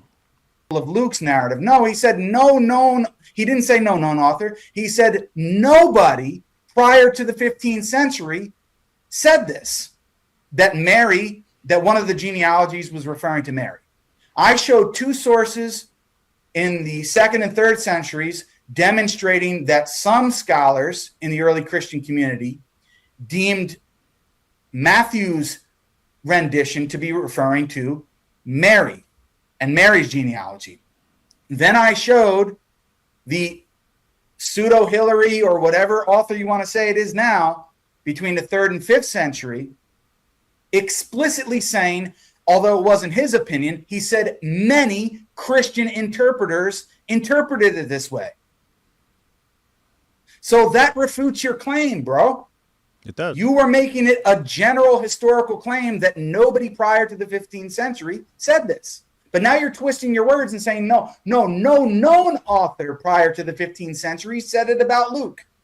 Well, this author, who you even say you know the name, did say it about Luke's gospel, and it wasn't his position. He said many interpreters, many people interpreted it this way. Now, it doesn't matter if he didn't give a name to who those many interpreters were. It shows that many in the early Christian community did interpret it this way, and that the first example of this didn't come from the 15th century. So you are trying to hide behind this new terminology that you're inventing after the fact, which you didn't say during the actual discussion, that no known author. That's just for you to try to avoid that you were actually incorrect about this point. But this doesn't even really matter. This is not really even the focus of this video. Good. Point number one. Let me finish. You're already getting knowledge gap. Point number. Let me finish. Point number 2. The lineage doesn't go back to Mary. This is an innovation of the 15th century. And Jay Dyer claims that he is an expert on the church history, and he gives me a response that the church never knew or considered. The church never knew or considered. Is that in general as terms as possible? There were people in the church who said this, whether you think they're wrong or not. Some sort of commentary to like lean back on. The funniest point that you bring is with the amount of times that he shits on the Protestants, right? Yeah, he brought a Protestant invented response. Wow, jeez, sucks. So his claim is that this was a Protestant invented response, that nobody prior to the 15th century said it, and that nobody in the church said it. So all of those are general terms. You never said, oh, no known author prior to the 15th. Yeah, we get the point, man. Libiano was clearly wrong. He completely misrepresented church history and so on. Now I know how I feel, because lots of times people are like, David, why are you saying the same thing over and over and over again? Because I know there are people watching, sometimes there are Muslims watching, and they don't get it until you actually say it multiple times. And I'm sitting here thinking, Jake, you made your point, man, but he keeps explaining it. But I'm thinking, no, Jake's fans and Libiano's fans, probably need to hear this multiple times before they can even figure out what's going on. So I'll give you a pass on this one, Jake. But I also think it's different for a pre-recorded video versus a live stream. Like, I agree. Like, we do repeat things on live streams a couple different times and in different ways, and sometimes in different voices too, because you just want to make sure it's communicated. But in a video, like he's doing, this is like a pre-recorded thing. I feel like it's a lot of that could have been edited out. I feel like a lot of it could have been edited out, because it's not like he's saying the same thing in different ways, or he's like using analogies, or he's like just actually repeating himself. Yeah. So here will be more of Jake pointing out what we already know. Libiano said something that's factually incorrect. He got called out for it. When he got called out for it, he basically rewrote what he said. And what I was really saying was, no known author said this. And so anyway, and century specifically said it about Luke. That's your own later wording that you're trying to correct, and even that doesn't work for you, because we have a known author saying that many people in the church interpreted it this way. So it doesn't matter whether or not we know the names of those individuals. He said many in the church interpreted it this way. So your claim loses any force, bro. It wasn't a good point to raise. Yeah, one of them is dealing with Mary's lineage to show that she fulfills also the Davidic line, and the other one is focusing on. So notice this is Jay's initial response to show you the context. He says that one of the lineages is referring to Mary. He didn't even specify which one. So yeah, I mean, it's very easy to find the answer to this question. Many scholars have dealt with this with two different genealogies pertaining to two different houses. Beautiful. So Jay Dyer's already found. I just want to comment on that. He keeps getting text messages. He ended up like posting it was Junior texting him, because people thought like he's getting help, and he's like, no, it's just Junior. He's like writing these annoying like texts to me. This whole like the guy doesn't know how to disable his notifications or something like that, or doesn't know how to silence his phone. So throughout this section, he's like, ding, ding, ding, ding, ding. Yeah, I was wondering. I don't know if that was you or me or what. Oh no, that was Libiano. I'm like looking around for messages. Like what? Yeah. No, that was Liviano. So he had to actually like show the screenshot of the text between him and Junior to show that like no one was helping me out, guys. Okay, it was just Junior like panic texting me or whatever. That one genealogy, and I'm showing you guys that he can't even deal with the simplest grade level objection. He said that one refers to Mary's genealogy, and the other refers to Joseph's genealogy. Jay Dyer, can you please show me where? So he's representing Jay accurately. He didn't even specify Luke. And okay, I saw the Twitter post by Jay later mentioning Luke. Again, that does not resolve your historical inaccuracy, how you initially presented it in the video in general terms. You didn't specify only referring to Luke's gospel in your initial debate with Jay. Just as you're saying Jay didn't bring this up. So now you have this double standard. You can say something later different than what you said in the video, and everyone should just accept it, but you won't allow Jay the same courtesy. That's not fair, bro. That's why I said we have to be just, even with the non-Muslims. And just as I'm being just with you here. Maybe you intended to say that. Maybe that's what you meant, that it was only about Luke. But to Jake's the good guy who's always fair and balanced, guys. Right. Just so y'all know that. He's not an evil scumbag. say that it was, there was no known author, and I saw your references of where you got that from, you were just not aware of the pseudo-Hillary source. You weren't aware of that, where he explicitly says that many did interpret it this way. Anyway, it's not really the main focus of the video. Then move on, dude. Move on. Didn't he say that twice already? Yeah, I know. Yeah. Before he said, okay, that's not the point. Let's move on. And he talks about the exact same thing over and over again. Okay. He keeps going on to not the point. Is like we're going to be like 45 minutes into the video. Oh, anyway, that's not the point of the video. There's Yeah, dude, I'm legitimately going to crack up if after saying, okay, that's not the point of the video, let's move on, he keeps talking about the same thing again. Let's see. I kind of want him to do it now just because it's going to be super fun. Yeah. Let's see. Because we don't want to make the video too long, but we have to be detailed because that's what we do. It's an hour and 20 We some don't want minutes long. to misrepresent, but this is the reality of the situation. Okay. Now, let's get to the main point here, which is why I'm making this video. I would have never made this video if he would have been silent, or if he would have responded courteously, or if he would have responded in a manner that respects we could have had a dialogue or discussion or back and forth about, but he was very disrespectful and condescending towards me, right? And it's, you guys have to don't do that with a narcissist, Liviano. Don't ever do that. They're coming after you.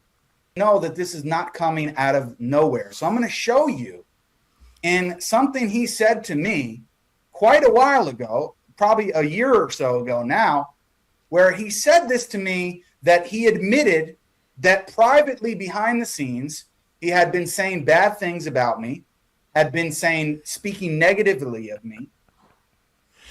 Jake, you just kind of let the cat out of the bag here, right? You go, Oh, boy. okay, now let me explain why I have to make this video, because he was saying mean things to me last year. Oh, right. So you're portraying this as, oh, I just went after him in this video just to correct a little mistake. And oh my goodness, he lashed out at me. Why? Because of this stuff that's been brewing behind the scenes. Right. But that didn't have anything to do with you. That's him, right? He's still mad at you. That's why he lashed out at you over your response video.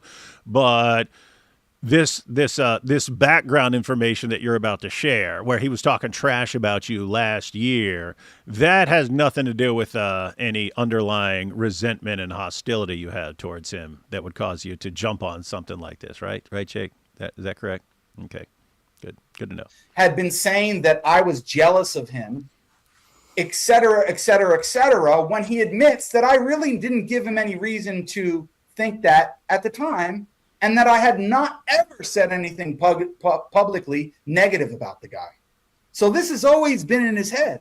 He's got this inferiority complex that Jake has secretly hated him. He said, oh, Jake has hated me for such a long time. And I was telling everybody that Jake hated me and Jake disliked me. This is his own admission. Wait, so hold on, pause for a second. Hold on.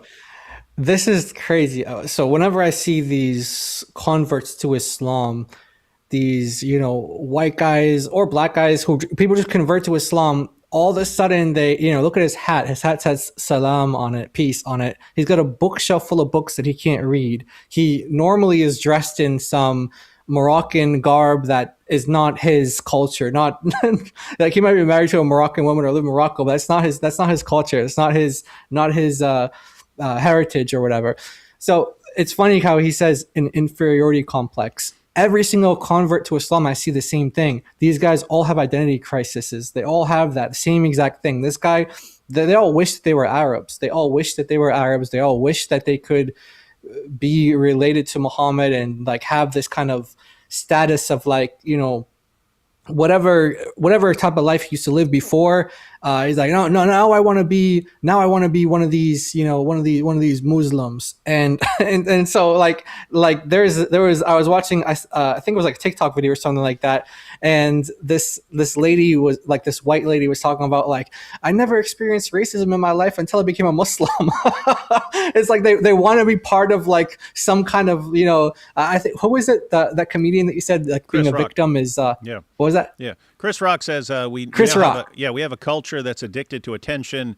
One of the ways to get attention is to be a victim. And Be a victim, right. So yeah, it's one of the real reasons people convert to Islam. All of a sudden you get instant victim status and everyone's persecuting me. Yeah, exactly. That's what it is. And I've heard even Muslims talking about this when it comes to people from Pakistan and people from Pakistan, people from India. They have like names like Sayyid and Quraishi, things like most likely they were like low caste Hindus. And when they converted to Islam, they just took on like, oh no, we're actually like Quraysh. We're actually like, part of like Muhammad's tribe. We're part of Muhammad's, we're like really high caste now. We're moved up. We're not these low caste Hindus. So it's all about like this caste system of like whoever's closer to the Arab is, they're the best. So he wears like an Arabic hat. He's got all these books on the shelf in Arabic that he can't read, and he's just trying. He just. And I'm going on a rant because he said inferiority complex, but that's just a thing that I always see that whenever I see converts to Islam. Yeah, like Nabil's name was Nabil Qureshi, so that means. There you go. From the Quraysh tribe. But it was funny because the year I met Nabil, when I met Nabil, I was taking a class on Islam.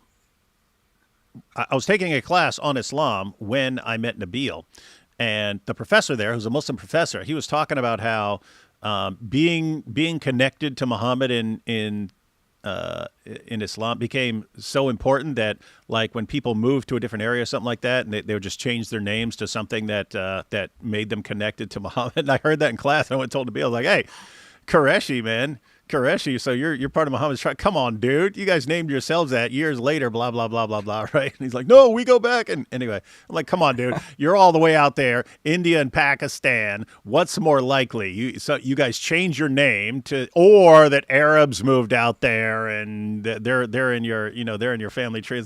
But then I went to the professor. And I said, hey, I used what you said. I called out this dude. His name's Qureshi. And I pointed out that you guys probably made that name up. And he looks at me like, I didn't want you to use that against people and stuff like that. But he looks at me, and then he just stares at me for a second, and then he goes, yeah, he probably didn't like that too much. I was like, oh, you're right, he didn't like it. That was funny. Yeah. Which, I mean, keep in mind, I don't know. You did have Muslims move out there when the armies were going in, so it's plausible that he does. His family line does go back to Muhammad and stuff like that. But once you know that people will change their names and stuff to fabricate that connection, it's like, okay, how do I know? I need to see like a complete family tree or something like that. Other than that, it's under investigation. All right, back to Jake here. This individual. Let's take a listen. Anyway, so yeah, probably like before I connected with you, I probably did speak negatively about you, bro. But it was nothing personal. It was Wait, so this is him playing recorded conversations, right? Yeah, this is crazy. Everyone see this? This is him playing we were just talking about this. This is him playing a recorded conversation of his conversation with Libiano from last year that he was recording. And now he's using it in this video. This is crazy. What in the world? I just backed it up a little bit. But yeah. So he kept this. He's got files in his computer of every discussion he has with any DAWAH guy. He records it all. And little side note, some of you will recall, last year when Malik went off and started flipping out on everyone and exposing everyone because the Warner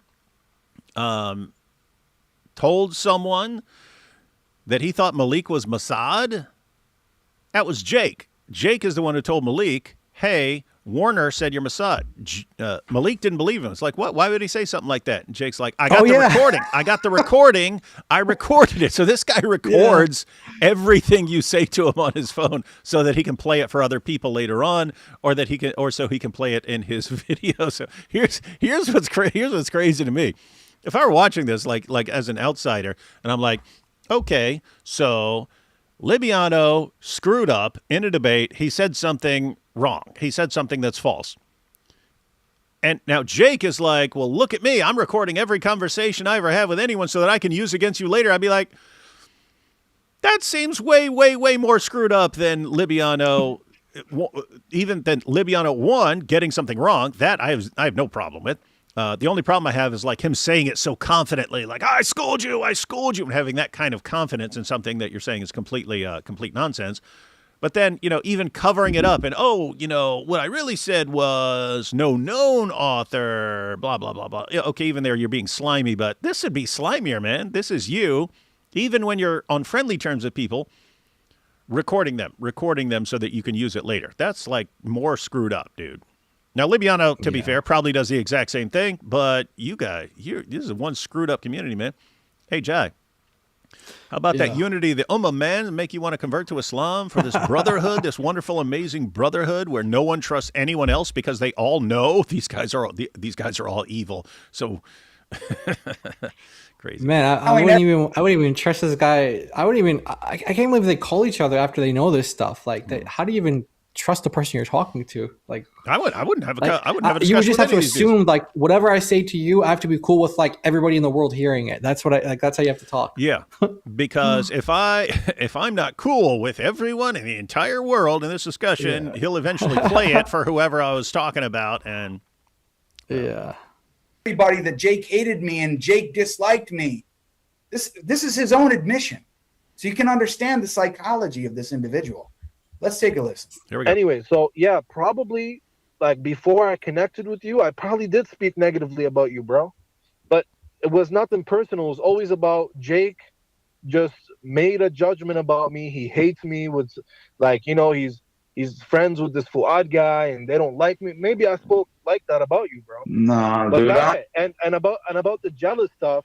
Yeah, I'm not gonna lie, bro. Maybe I did entertain it because I felt some kind of way when you said, oh, he's Malik was saying he's taking credit for your work. And like, I'm going to be honest, bro. Yes, you. So listen to what he's saying, guys. This is over a year ago. And he's admitting that privately. Wait, were you able to hear Jake's voice? Were you able to hear Jake's voice in that recording? It's not like he was like going to say something and then like, like it sounded like it was actually a phone call. It wasn't like he was sending voice notes. It was the actual phone call. Jake's on. It'd be one thing if like he's sending like let's say like a WhatsApp message or something, or like some kind of audio message, which still like after a year to keep that. But this, you could hear him talking back to him. And it's funny because he's like, listen, guys, I mean, this is a year ago. Yeah, when you were recording his conversation so that you could eventually use it like you're doing now. Nothing weird about this, guys. Nothing dysfunctional about this. His different friends, and I'm not going to mention their names, but they know who they are.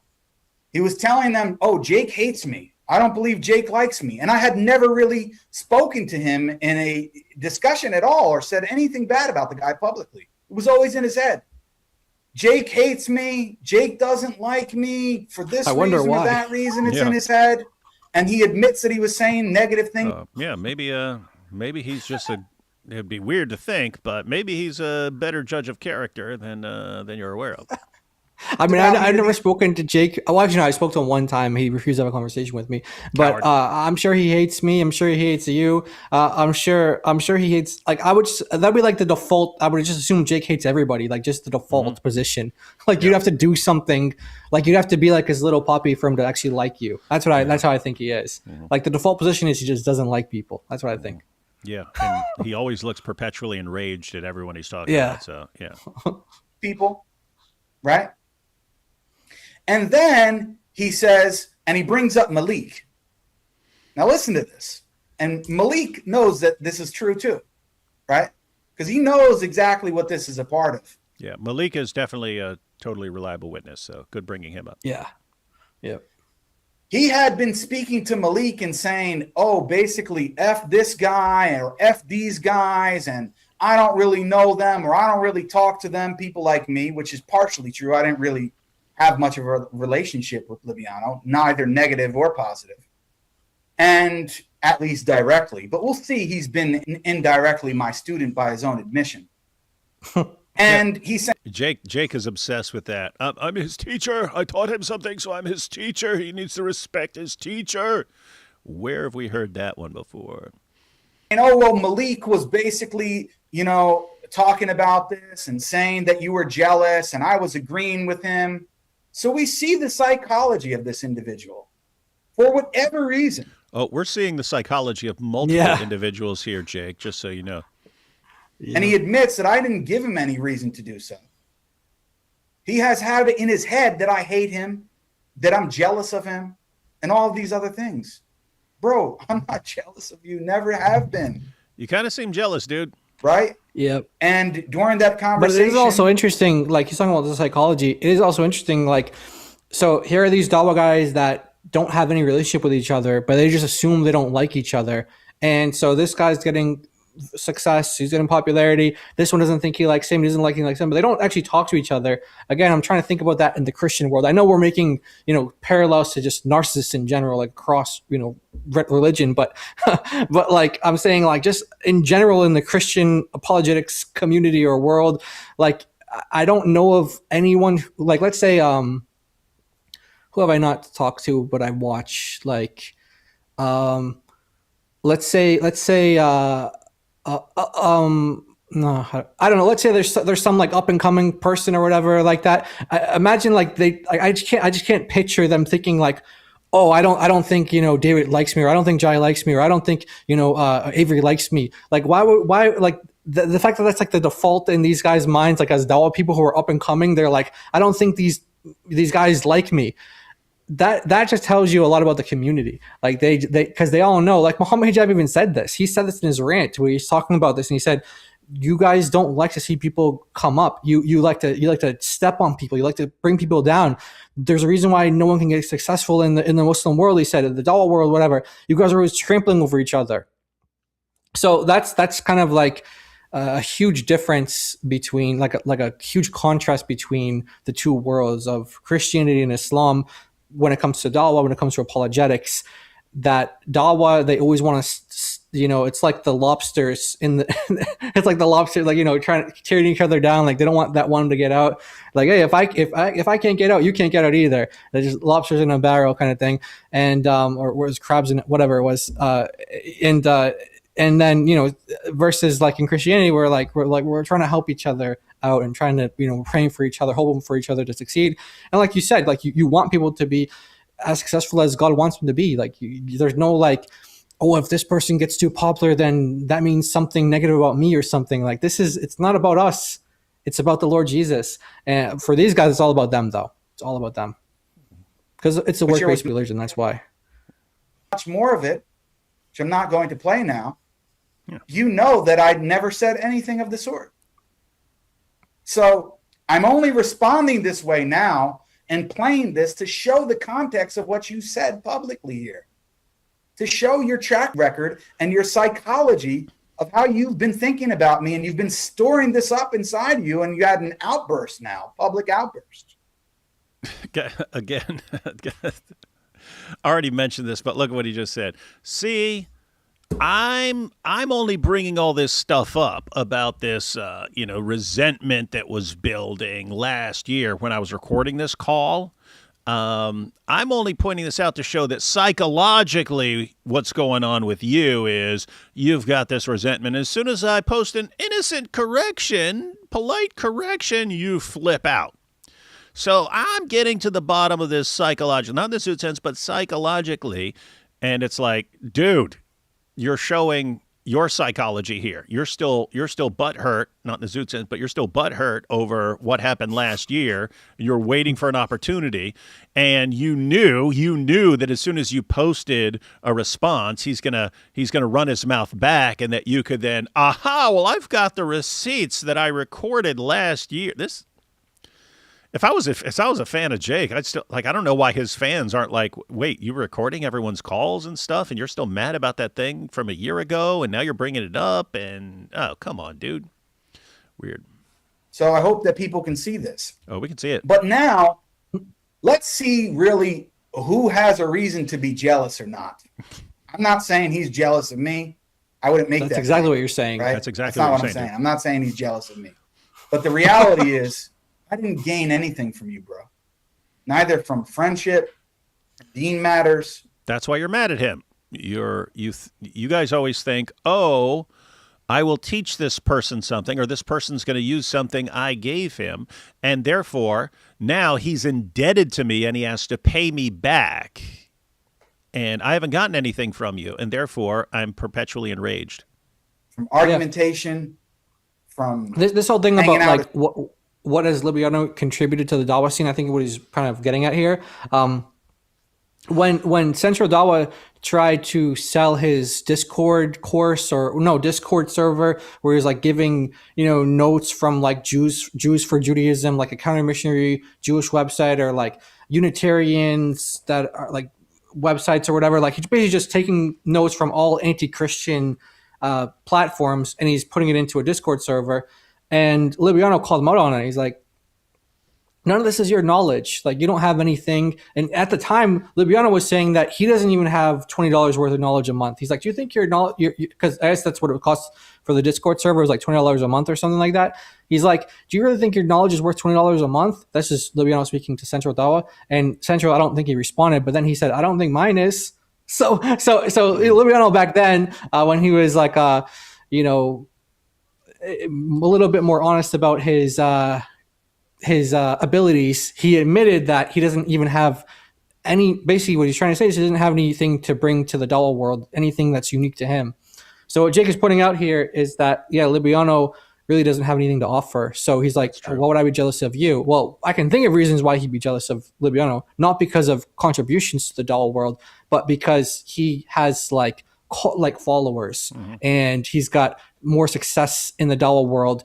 It's basically like who can lie better, basically. Like that's pretty much what it is. It's like who can lie better, or worse, depending on your perspective, who can lie worse, who can lie better, and who can, dupe the most Muslims into following them. And Libiano has won that battle against Jake. So there you go. Yeah. I guess there's something he might be jealous of there. Mm-hmm. Not knowledge based, but practicality based, I guess. Yeah.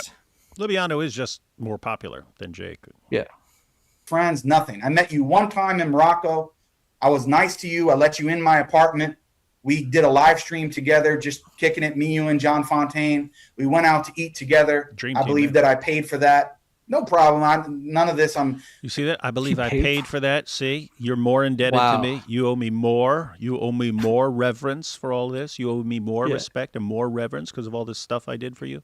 Expecting a reward. But by the way, that's part of like a lot of people in a lot of cultures. Like most people, like when you have a guest, like you're the one that takes care of the people. So the idea that he's like, I paid for the restaurant. It's like, well, you just said he was staying at your apartment. So like normally that's what people do. Like when they're hosting, they pay for the things. Like it's not like a rule. Like a lot of people fight for the bill, especially like in Arab culture. But him saying that is just also just putting stuff in his face. Like these are things like the Bible. Again, major contrast with Christianity.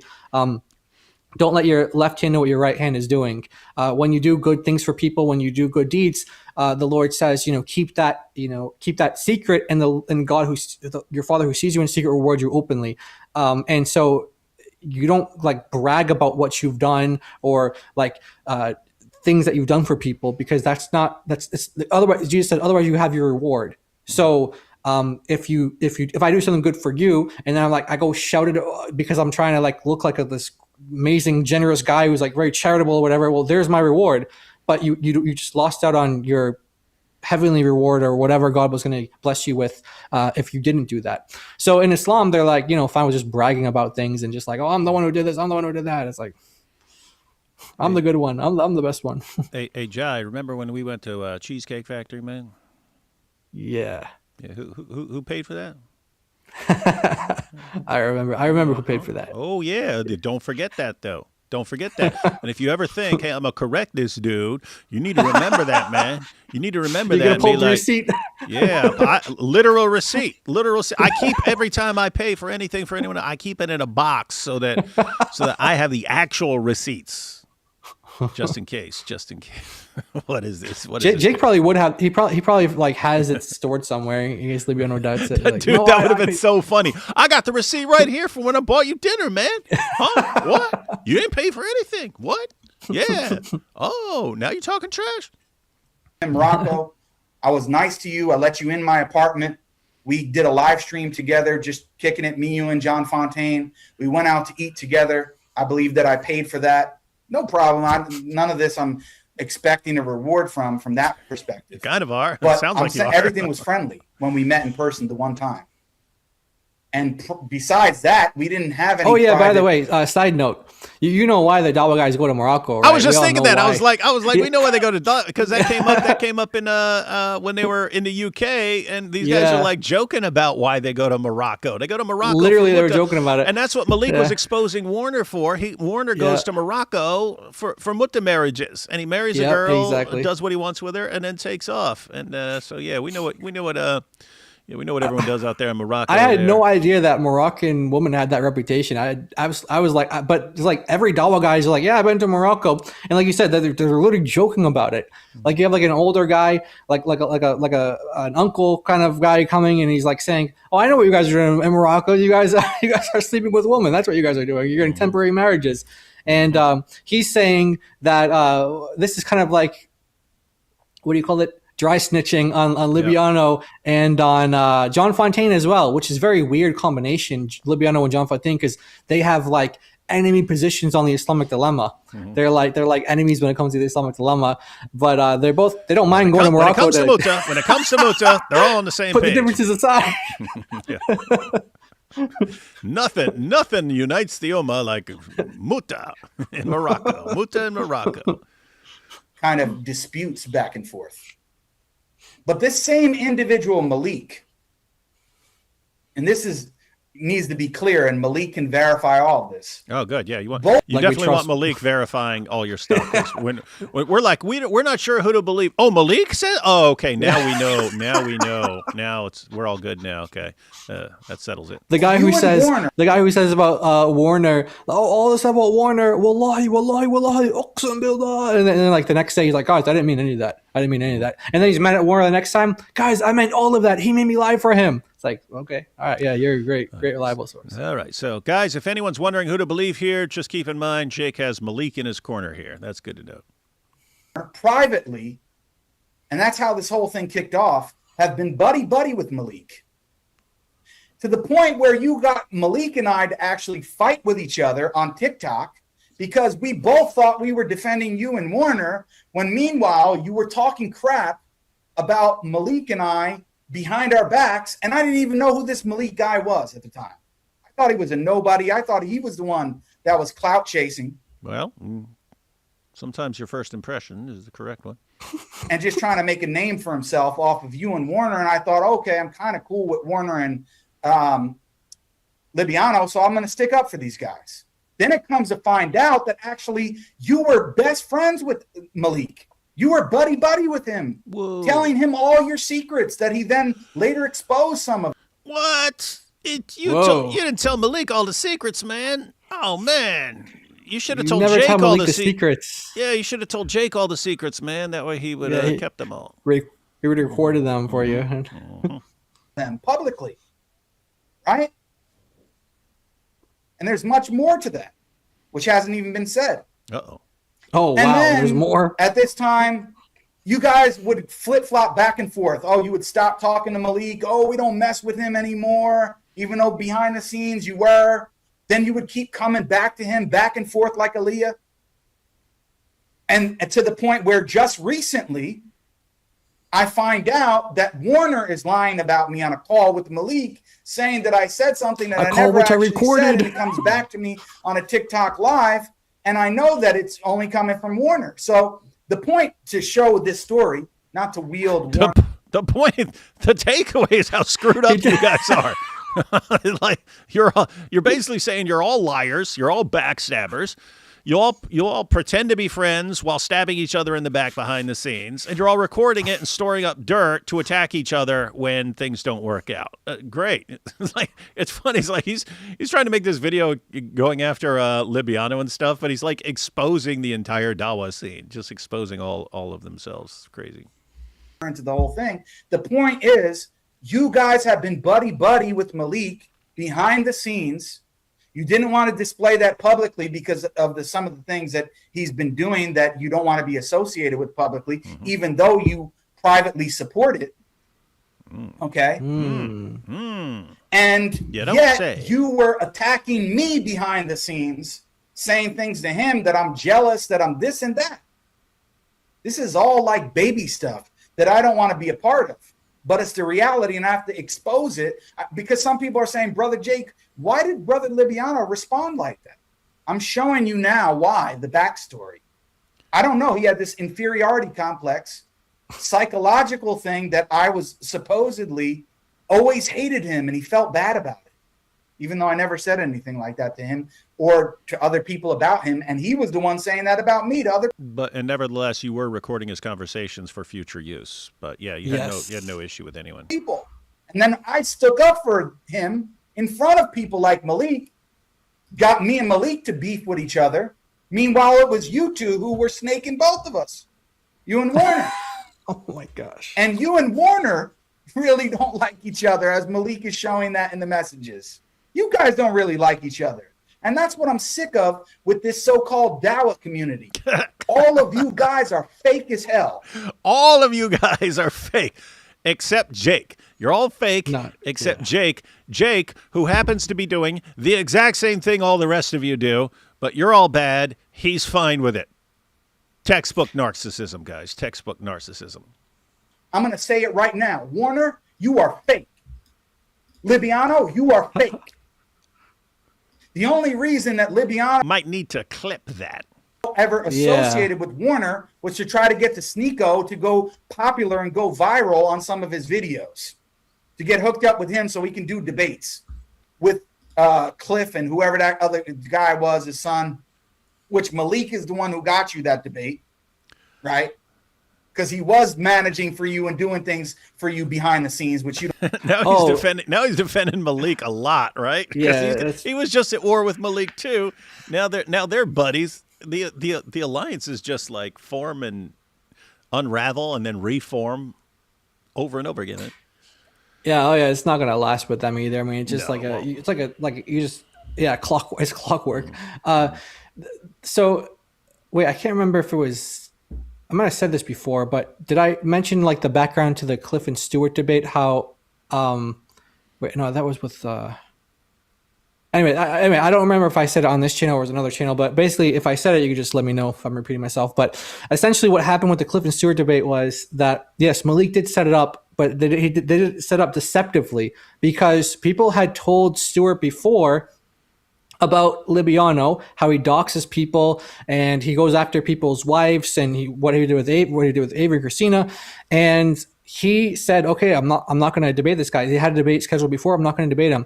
So up until like the day of the debate, they had no idea who they were debating. They thought they were debating a guy called Tom, the Orthodox Muslim Tom. So that's how it was sold to them. They had no idea. That's why during the debate, if you guys were curious, they were calling him Tom the whole time. They didn't know who he was. They didn't know it was the Orthodox Muslim or Libiano. People, otherwise they wouldn't have had the debate. So Malik was lying to them the entire time just to get this debate set up. And so that's kind of a little bit of the background to why they even debated.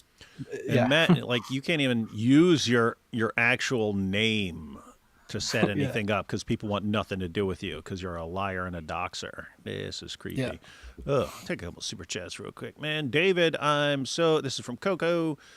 David, I'm so excited to meet you next month. Oh, that'll be cool. What God has done in your life is amazing, and you're one of my favorite people. Yeah, the bar is set low. Just kidding. What's next month? Oh, Avery's conference thing. Yeah, I'm guessing that's what it is.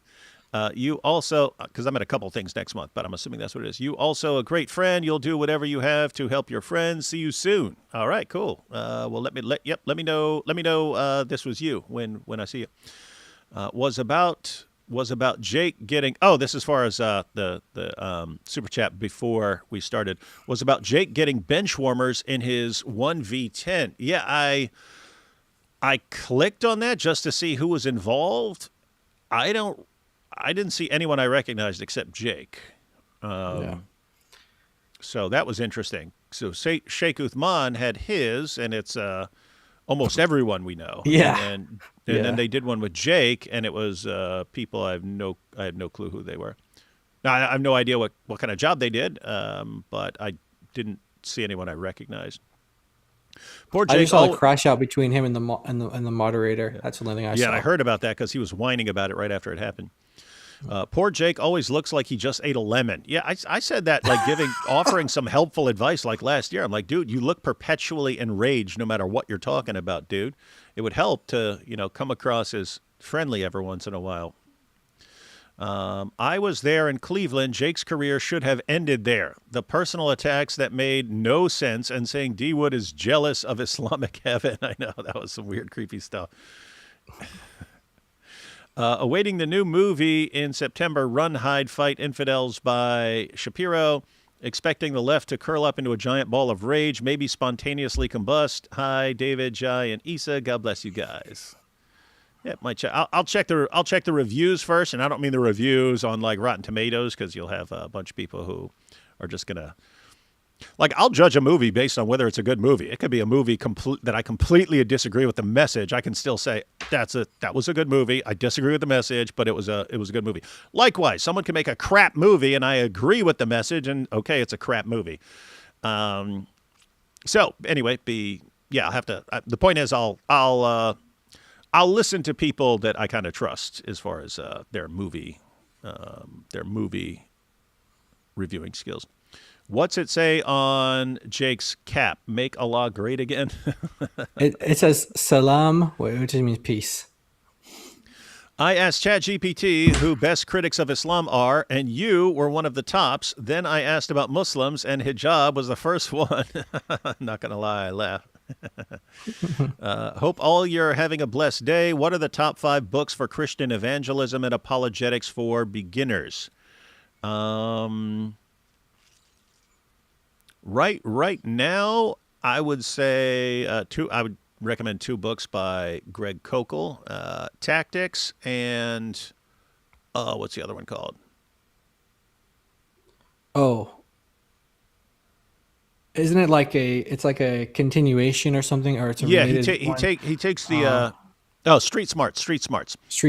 Yeah, so Tactics by Greg Kokel and Street Smarts. Street Smarts, he takes it and has like a bunch of like sample discussions for all the main issues that are going to come up. So he deals with like, okay, you might be talking to a Muslim, you might be talking about to a leftist and stuff like that, and how you would kind of use the how you kind of use the tactics there. Keep in mind, like when I talk about DAWAH guys and tactics, I'm talking about deceptive tactics, but like we all use tactics. Like, how do you start a conversation? Okay, that's a tactic. That's a tactic of like, okay, what do I do in this situation to get a conversation started? That's a tactic. So he's using tactics in the good sense. But yeah, I'd recommend those. After that, like I regard those as foundational. Like every Christian, whether for evangelism or apologetics, should read those. After that, I'm normally thinking like, okay, what are you interested in? You're going to be talking to Muslims. You're going to be talking to atheists. You're going to be talking about social issues. You're going to be talking about politics. What are you going to be, what are you going to be talking about? Like who's your target audience? Kind of what country it's in, because that can matter. Because sometimes, how, what you'd say in Pakistan might be different from what you'd say in the United States or something like that. So, you have any thoughts on that, Jai? Yeah, like it really depends on the focus that you're going in. Like obviously, if you're like you said, like if you're going to atheism, you're like like William Lane Craig's books and things like that. J.P. Moreland, Alvin Plantinga, things like that. But Jewish stuff, you got like tons. Actually, there's more and more people writing about Jewish stuff, getting the Jewish apologetics, like witnessing to rabbinic Jews, Islam. Yeah. So there's all sorts of different things. But yeah, for foundational kind of books, yeah, tactics. I remember we did that. We did it in like a group study. We did that like in a. Like we did like a Discord server, like a bunch of us got together and we all went through tactics together. It was really good. And it was like a study version where it had like questions and stuff like that. And at the end, so you like read a chapter with the group and then you kind of go through like a workbook. But I don't have like a top 5, but there's one that I recommend. It's not called Putting Jesus in His Place anymore. What's it called? The Incarnate Christ, answering the critics or something like that. It's by Robert Bowman Jr. Right, and then the other guy whose name I can never pronounce. Ed Komaszewski, but it's spelled Komaszewski, but it's pronounced Komaszewski. Yeah. That's a really good one because you always want to have like your foundations down. So that's going to give you all of your groundwork for knowing basically like everything you need to know about the deity of Jesus and how to defend it, how to argue it, like where to go, and just great foundations there. And so that's great kind of groundwork for that deity of Jesus. And then you also want to a lot of these like for example, even when you get into like Jewish apologetics and stuff like that, you're going to get a strong foundation in the Old Testament as well. So this is all going to be like stuff that will help you out in your faith as well, kind of learning your faith more. So yeah, I don't have like a top 5, but those are like some that I'd go to. And then for kind of like historical Jesus and defending the resurrection, probably like Lee Strobel, if you're talking about beginner, probably Lee Strobel's Case for Christ. Matter of fact, any of Lee Strobel's books, like Case for a Creator would be good. Case for a Creator and Case for Faith would be good as far as just dealing, if you're going to run into atheists and stuff. But yeah, Case for Christ, that's going to be relevant for a lot of things. David Sunshine Thief Sagata exposed. That's what I do. CP Christian Prince email, same guy as the Mr. Hijab trial one. Yeah, probably the same email address there. Seems to me a better theory is, it's a little embarrassing to be wrong about something for 16 years, so it has to be real. Yeah. These men desperately need the freedom that comes with Christ breaking you free from your sins. Let us pray for all of them. Yeah, guys, don't forget this is ultimately a spiritual battle. If Jake was really OrthoDucklips' friend, then correct him behind the scenes and don't make a live stream about it. Yeah. You speak a language that he knows. You say, quack, quack, man. Quack, quack. Following up on my previous super chat, Jake wasn't there. Poor guy.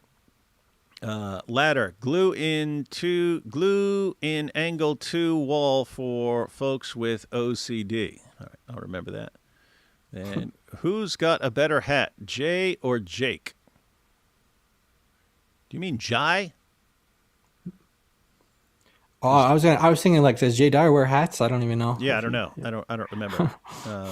Sam prophesied Jay's marriage will fail. Jay says Sam apologized, and now they're buds. Reality is he can't get God logic to debate, so he's grifting views with Sam. Oh, I know. These guys normally can't stand each other, and they suddenly become buddies.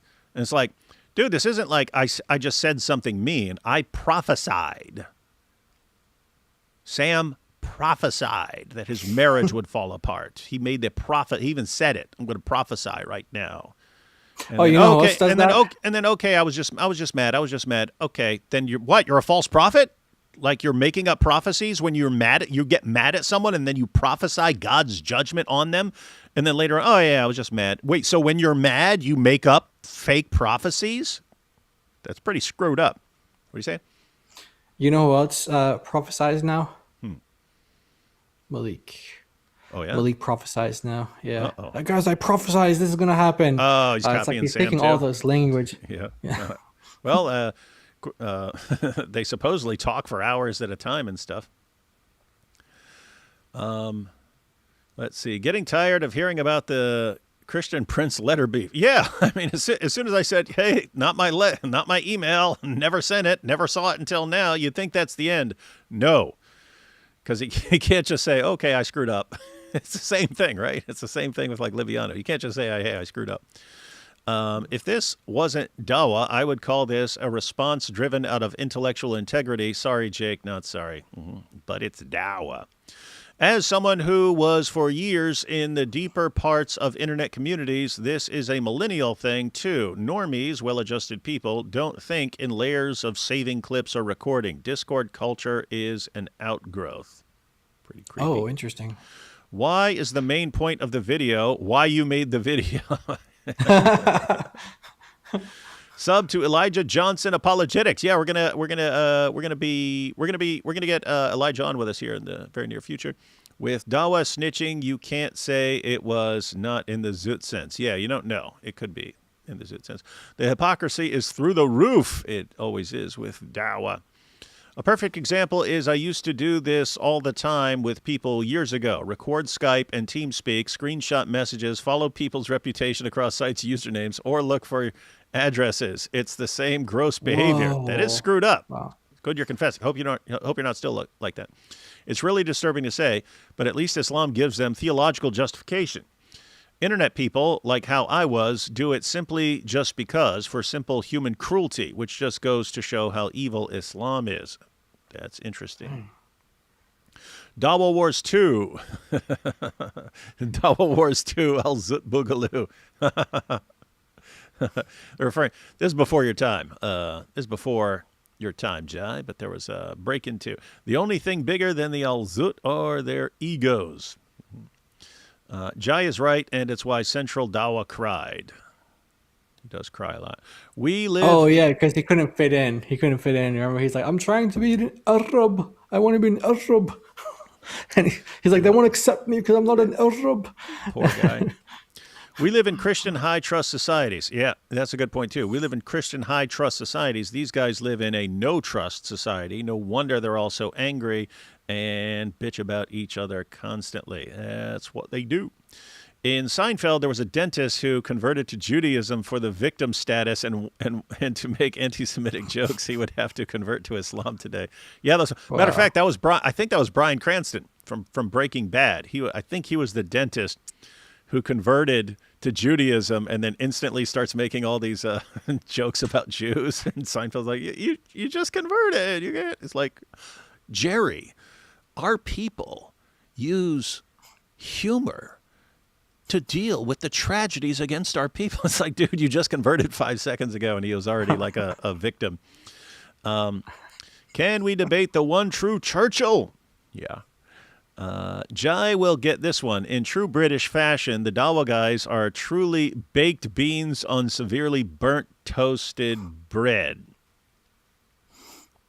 Yeah. Guessing you get that one.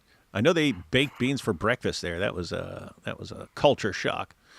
Did Islam create this culture, or was the culture already that way and Islam just fit right in without fixing it, considering some former Muslim behavior? You could say it was screwed up culture, and because Muhammad is part of that culture, it became the religion. But I mean, Islam definitely adds to it by, the creator of the universe wants you to act like this. Zut and Kiss, D. Wood. What the heck? I need you to confess the one true church, D. Wood.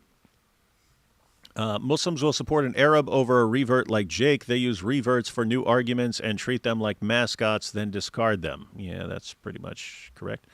I am fake. You are fake. We are all fake. Let's be fake together. You all have micro PPs.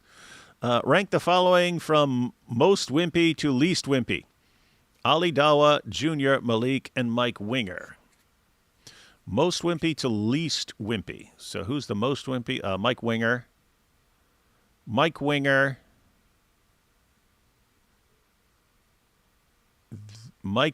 most wimpy, then Malik, then Ali DAWAH, then Junior. Junior only like became super wimpy like recently. At first, he was like willing to take on everybody, but he eventually gave in to the peer pressure and started backing out of stuff. Eastern Orthodox plus Groypers, yes, zut zut. Well, that's specifically the Ortho Bros. Malik lives in a trust fund baby society. Yeah. And lol, no, We're I'm under nothing. a bridge. Oh, We're under a bridge. here's Buddy, who confessed that this is exactly what he used to do. He says, lol, no, I'm nothing like that anymore. Born again for a decade plus. I just recognize the internet culture parallels. He is risen. All right, that's good. That's good. All right, so guys, you can trust Buddy the Rabbit there. He's not going to record your stuff and use it against you later. Or so he says. All right. I think I'm going live with AP at 8, so we'll just watch a little bit more and then see what happens. Want to admit because your ego is too big and you don't want to associate with Malik because of the things that he's done, which I understand. And Malik even told you he understood that, but you still went and snaked him further. And this is not a video defending Malik. This is just showing the psychology of these people. Their talk about me as clout chasing, bro, Libiano, with all due respect, who was the one that was following Dog Logic Avery around like a puppy dog? Like a misplaced puppy dog. You were following him all around TikTok. The guy's actually bad. He's calling Libiano a dog, saying that he's following God Logic around like a lost dog, a lost little puppy. Your career skyrocketed because of you having discussions with him. And you knew that. You even admitted to copying his logo and his 2.0 and, you know, his setup and all this kind of stuff. That's true. You admitted this. Because it's working for him. So, I'm going to copy it. You are so concerned with getting views and popularity. You think if I were, I would be making this video? Everybody hates me because I'm against you. He just said everybody hates me because I'm against you. No, everybody hates you for multiple reasons, Jake. This would just be kind of the latest example for Libiano fans. But also for even people who aren't Libiano fans, they can look at this and say, my goodness, this dude's jealous of everyone else. So quote unquote against you because I made a public correction of you. And the same thing with Muhammad Hijab and Ali Dawah fans and Sheikh Uthman ibn Farouk, which let's bring up Uthman ibn Farouk. He recently did a 10-on-1 on Sean Kelly's podcast, right? Which you, Orthodox Muslim, you reviewed and you said that he lost to certain Christian speakers on there. I think one was Elijah. And you gave Elijah an 8 ranking out of 10 and Uthman a 2. And you said he lost and he basically got buried. Oh, but nobody had a problem with that. Nobody's going to come after Libiano for making a public video saying that in this one aspect of the debate that Uthman ibn Farouk didn't do well. And the only reason, Libiano, you know this. You could hate me. You could say Jake's a hater, this and that. But you can't disrespect my knowledge and what I've brought to the table in terms of DAWAH, the intellectual content. Because we're going to hear that from your own mouth in just a second. Oh, wow. But I'm trying to think of what he brings to the table. It's not something that lasted. No, the God's honest truth. You don't feel that way about Warner. You don't feel that way about Ali Dawah. You don't feel that way about Muhammad Hijab. You don't feel that way about Uthman ibn Farouk. You don't feel that way about Muslim Lantern, who you guys all secretly behind the scenes don't really like each other. How do we know that? Because Malik's exposing some of that. He's exposing the fact that you and Warner talk crap about each other and then get buddy-buddy with each other to talk crap about other people. It's all schoolgirl games. You guys are immature. So we know Warner doesn't you record really phone. He records phone calls, and then to play them in videos over a year later and stuff like that. Yeah, and you guys are schoolgirls, and he's like recording your phone calls. This is seriously amazing about the narcissists. They will sit there and attack other people for doing exactly what they do, and it just doesn't click. They don't realize what hypocrites they are. Yeah. Thing to the table. He He's a big body for no reason. He shows up to the pier, passes out some Qur'ans, mashallah, tabarakallah. But he's the same guy that said you could be a Muslim and deny that the Prophet Muhammad alayhi salatu wasalam was a true prophet. This guy doesn't know even how to spell deen. Come on, what are we talking about?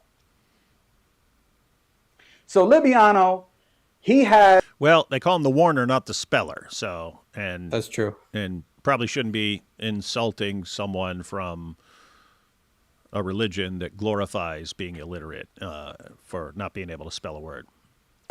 He does what I call selective politicking. He befriends people, or he gets into relationships with certain people that he sees can benefit him. Brother Jake doesn't offer him any benefit. You know why? Because the only benefit that I offer is some little bit of knowledge that I have. Little bit of knowledge that I have, which he's taken from me. Okay. I don't offer anything in terms of... Okay, well, if all you have is a little bit of knowledge and he's already taken that, what else do you have for him? Nothing, right? Yeah, what are you crying about, man? Yeah, what are you crying about?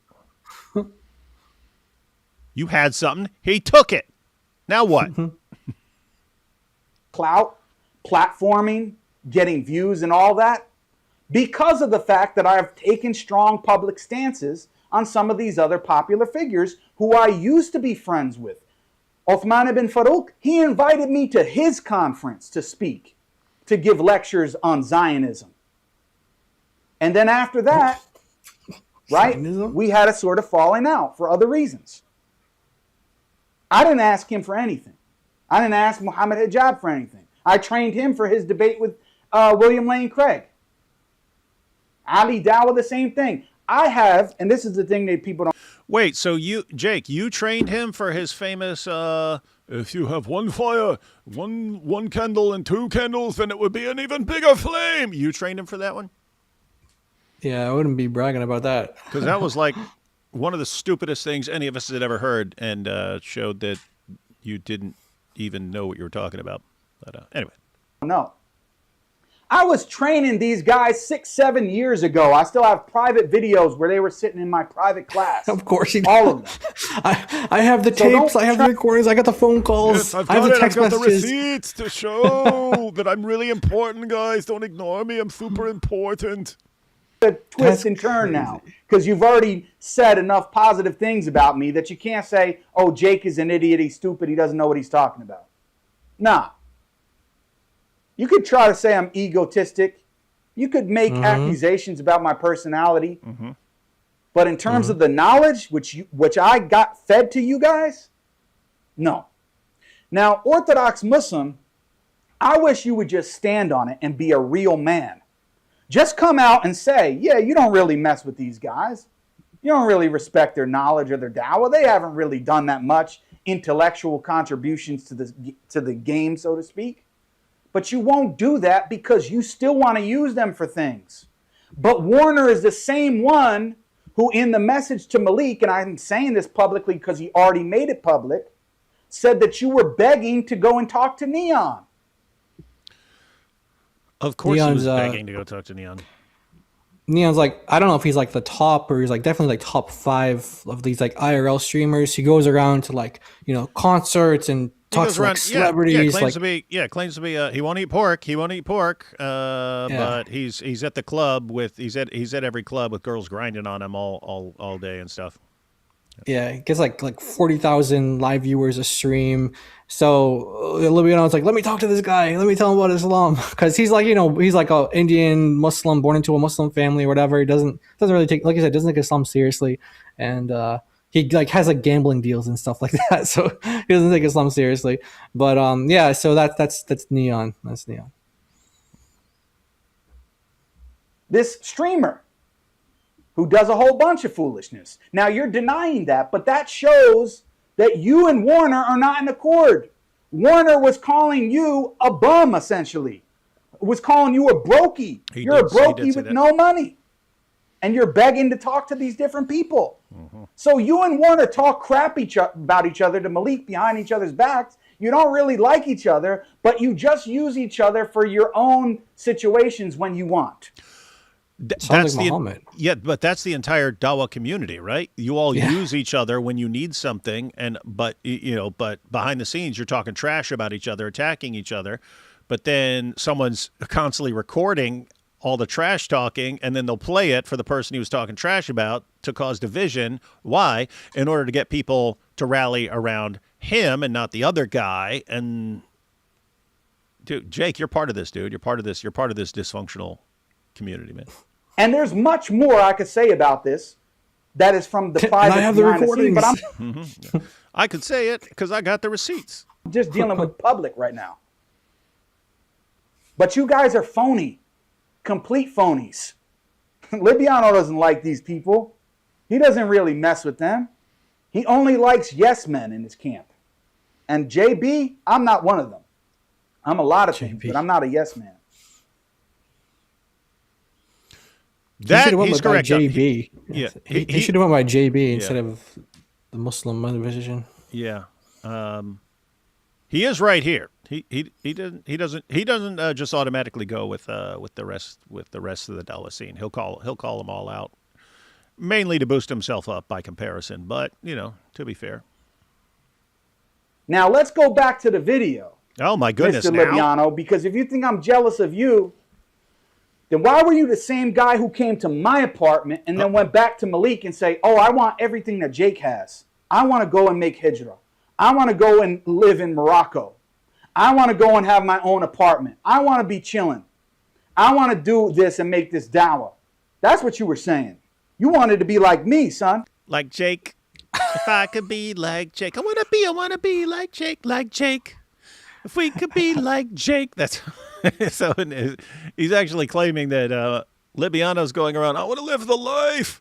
I want to be just like Jake. I want to be rolling just like Jake. When I think of success, I think of Jake." Doesn't make sense though. Libiano means he's Libyan. Why would he want to move to Morocco? Why would he want to move to Libya? Well, if you're into Muta. Okay. Is it the Muta thing? You want endless Muta, right? Because right now they go on like Muta vacations. They go there, they do a bunch of Muta, then they come back, and then they have to wait till the next trip to do more Muta and stuff like that. But if you just live there, it would be just Muta all the time. Muta all the time. Muta all the time. I feel like Libiano would get by better because he can actually speak the language. To at least the colloquial language. I don't know if I'm buying Jake's story here, but let's see. Hang on. Jake, the Michael Jordan of Dawa. Jealous of you. You're what, 23 years old? I'm 35. I'm 12 years older than you. And he's already more popular. I was researching and doing this stuff and having discussions with people and doing dawah on the street before you even came to Canada. You were still in Libya, bro. Nobody even knew you. Could you even speak English back at that time? So you have no respect at all. You have absolutely no respect. You guys are getting to the heart of it right here. It's all about, you all need to show the proper respect to Jake, the Muslim metaphysician. Like, are you kidding me? You were never that big, dude. You were never big at all, right? It would be one thing for Zakir Naik to say that, or even like a Muhammad Hijab to say that or something like that. You were just never... You were never the guy, dude, and you have invented this fantasy world where you were the guy. You were the guy, and it's a delusion, man. For anybody, even though you said this to me right here. Listen up. Here we go. Were my gateway into credit for your work, and I'm gonna be honest, bro. Yes, you were my gateway into patristics. I certainly want influence in order to kind of revolutionize the space, because I feel that Muslims are very outdated in their polemics and apologetics, and I think people like you, for example, have started a revolution almost. Do you hear that? That's Libiano speaking to me. That he feels that the polemics and the back and forth between Christianity and Islam is outdated. That's the exact same thing that I was saying about Zakir Naik and Ahmed Didat, right? No disrespect to them, but that's what I was saying. So now when he says it, there's not going to be any hating on him, right? Because it's Jake. Okay, no problem. Well, nobody then knew he about it said, because it was in a private. It was in a private call with you. He's acting like people were supposed to call him out on that. It's like, dude, this was a private call with you or message or whatever. Like, how are people supposed to know about this to call him out on it? Yeah. Why didn't you call him out for what he said to me in this private discussion that I recorded and I'm only playing now? Huh? Yeah, explain that, people. Explain that one. Make it make sense. Revolutionized it. Let's listen to that again. Are very outdated in their polemics and apologetics. And I think people like you, for example, have started a revolution almost. People like Jake, the Muslim metaphysician, have started a revolution in getting rid of this outdated stuff, in going into detail into Christian sources, studying their material, intellectualizing the Islamic understanding of these things, including Aqidah, which he doesn't mention, but it is what it is. We know what it is for people who know. And then he continues, listen. And I'm trying to pick up on that. People like Eminem also. He's trying to pick up on that. He's trying to pick up on the intellectual revolution that I started in the Dawah. Those are his words, not me. That's what he told me. Yeah, no, I don't mean the content. I don't. Like, I'm going to be honest, bro. Yes, you were my See, there's another person. So these are phone calls. All your this is crazy. Yes, you were my gateway into the Trinity. Bro, I used to binge watch all your videos, bro. All your debates, everything. Yeah, and you told me that. So this guy was a fanboy of me. I was his gateway into patristics. I was his gateway into the Trinity. This does sound awfully like someone. This does sound awfully like someone else. You're right. I can't pin it exactly, but it sounds like very, very, very familiar. It is. And this keeping clips where someone said something positive about you or something you learned and stuff like that. Yeah. Or they show a text message. Like, yeah. Yeah. Yeah. So in case anyone doesn't know, we're talking about Sam there. That's how he is, right? Like, oh, you're criticizing me because of my terrible behavior and for attacking everyone and stuff. But look, here's you from this clip that I have right here ready from 7 years ago where you said, I'm the most knowledgeable on this topic. So how does this work in these guys' heads, guys, right? Like, guys, if you learn some argument from me at some point, and then I go do some terrible thing, or I murder somebody, or something, I just go out and do some horrible thing, and then you're like, hey, you shouldn't do that. I go, what? Look, I've got the clip right here. Yeah, I got this message. What about this text message you sent me, huh? Yeah, you said you learned this from me. How can you say something like what? I can't even process the level of stupidity and insane thinking here and narcissistic thinking that, like, what do you think? Like, our kindergarten teachers taught us stuff. What's that mean? If these guys go become homicidal maniacs, we can't have a problem with it because they taught us something in kindergarten. Where are you getting this stupid idiot idea from? I taught you this. Oh, you watched my video years ago, so you have to be unquestioningly devoted to me for the rest of your life. That sounds like a stupid rule that a narcissist would make up. Anyway, I don't know what to do here, man. All right. That about enough, man? I'm guessing it's just going to be like this forever. That face that Jake has right now, that's like his like perpetual angry face, right? It's like this encapsulates. That's the face of a man who thinks that he should be the DAWAH champion of the world, respected and adored by all, and who has just never gotten the respect he deserves because everyone steals his stuff and then uses it, and then they get more famous. Dude, you suck. Gosh. Jake, what a pathetic you life, suck, dude. I've debated you multiple times. You suck. Your arguments suck. Intellectual what? If you want some sort of respect that you're not currently getting, do something better than you've been doing it, man. But right now you just suck, dude. And when you suck, and so people don't pay attention to you, it enrages you. And so you're perpetually enraged. And then you attack in every direction. And so your goal, instead of you improving yourself and becoming better and coming up with better arguments, your goal is to tear everyone else down, tear everyone else in the DAWAH community down, so that if you tear them all down, then that somehow elevates you by comparison because you tore everyone else down. But guess what? You have an entire community. The entire DAWAH community is all doing the exact same thing right now. Everyone is trying to tear everyone else down so that they can get a step up by comparison. And the result is you're not. You're just all you're all going down in flames right now. And it's pathetic. And guess what? There's nothing you can do about it because we've programmed you to be like this, and you're stuck. You're trapped. There's nothing you can do. Live with it. Live sinking into irrelevance. Don't worry. It won't be much longer, buddy. Won't be much longer. Take these last couple of super chats. Jake's crash out makes me think of that scene from Dr. Dolittle 2. So young, so angry. Damn that rap music. I never saw it, so I don't know how to say that line correctly. Ezra lives, Jake. Yep, that's what his hat says. If they were taking Jake's private class, what does it say about the quality of Jake's private class? No, I don't mean that other way, right? But yeah, if they're all taking Jake's class and they all suck, what's that say? Yeah. What's that say about Jake's class? Good point. Good point. It's the difference between one group fighting over a shrinking pie and another group, Christians, with a growing pie, helping our seeing the increase. Yeah, I guess that makes sense. If DAWAH is shrinking, then they're all kind of just trying to latch on to the last little bits as it's all crumbling and stuff. Whereas we're the reverse. They say Mutter, and I hear Mutter, German for mother.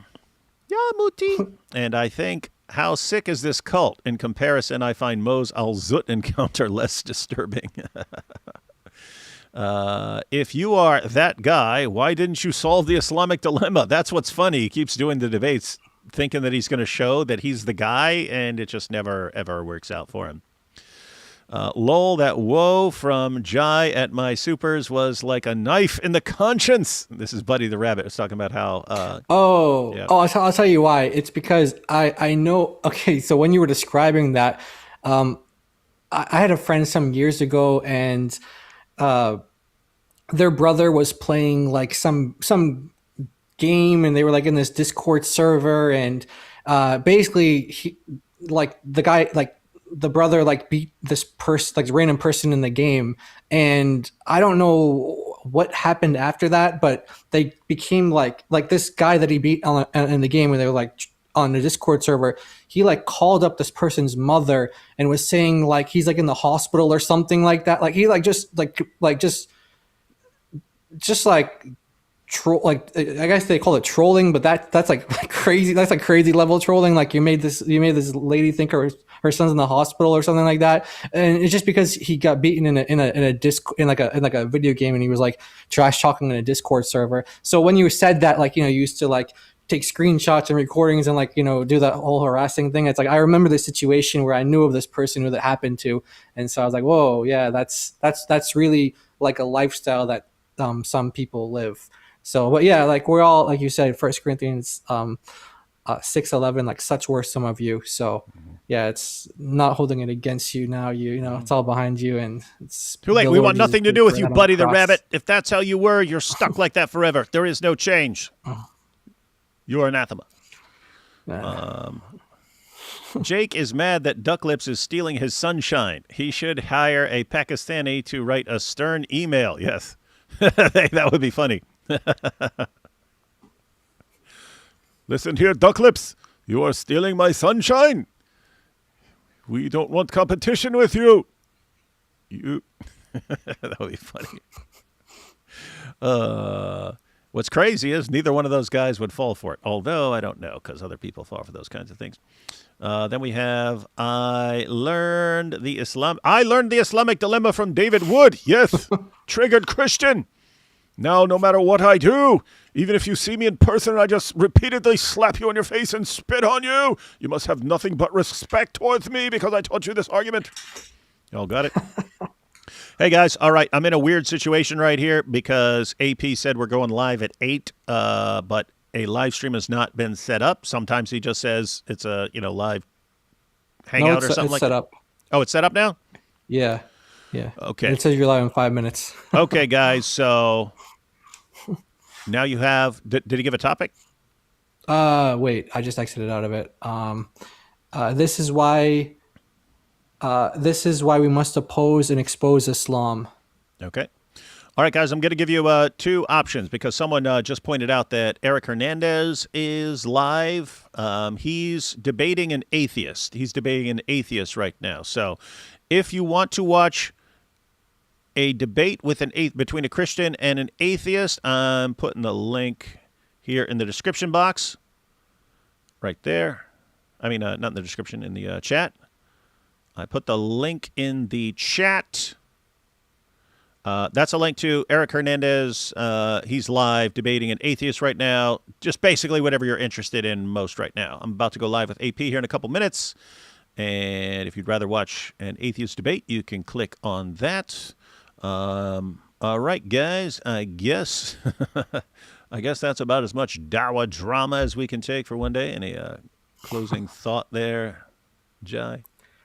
Man, what a mess. But also makes you wonder, like, what a loser this guy is. Like, imagine when there's no cameras on and he's just like, no one's there. He's like what his life is like, how pathetic, and just like, this is what he thinks about. This is what he decides to make videos about. Like, he's not even doing it for like his fake religion or his fake God, or he's like, he's just all about himself, like glorifying himself, all about his ego, just worshiping the self. And so, yeah, pray for Jake, guys. Pray for him. We pray for these Muslims and pray that they come to the Lord Jesus, because this is very, very. It's like Dawa to destruction is like the pipeline of Dawa to destruction is very, very fast, very move. It is total meltdown, crash out after crash out. 2026 might be the year of the crash out. That's what it's sounding like. All right, guys. If you're going to watch me and AP, see you in a couple minutes. Other than that, we'll catch you all later.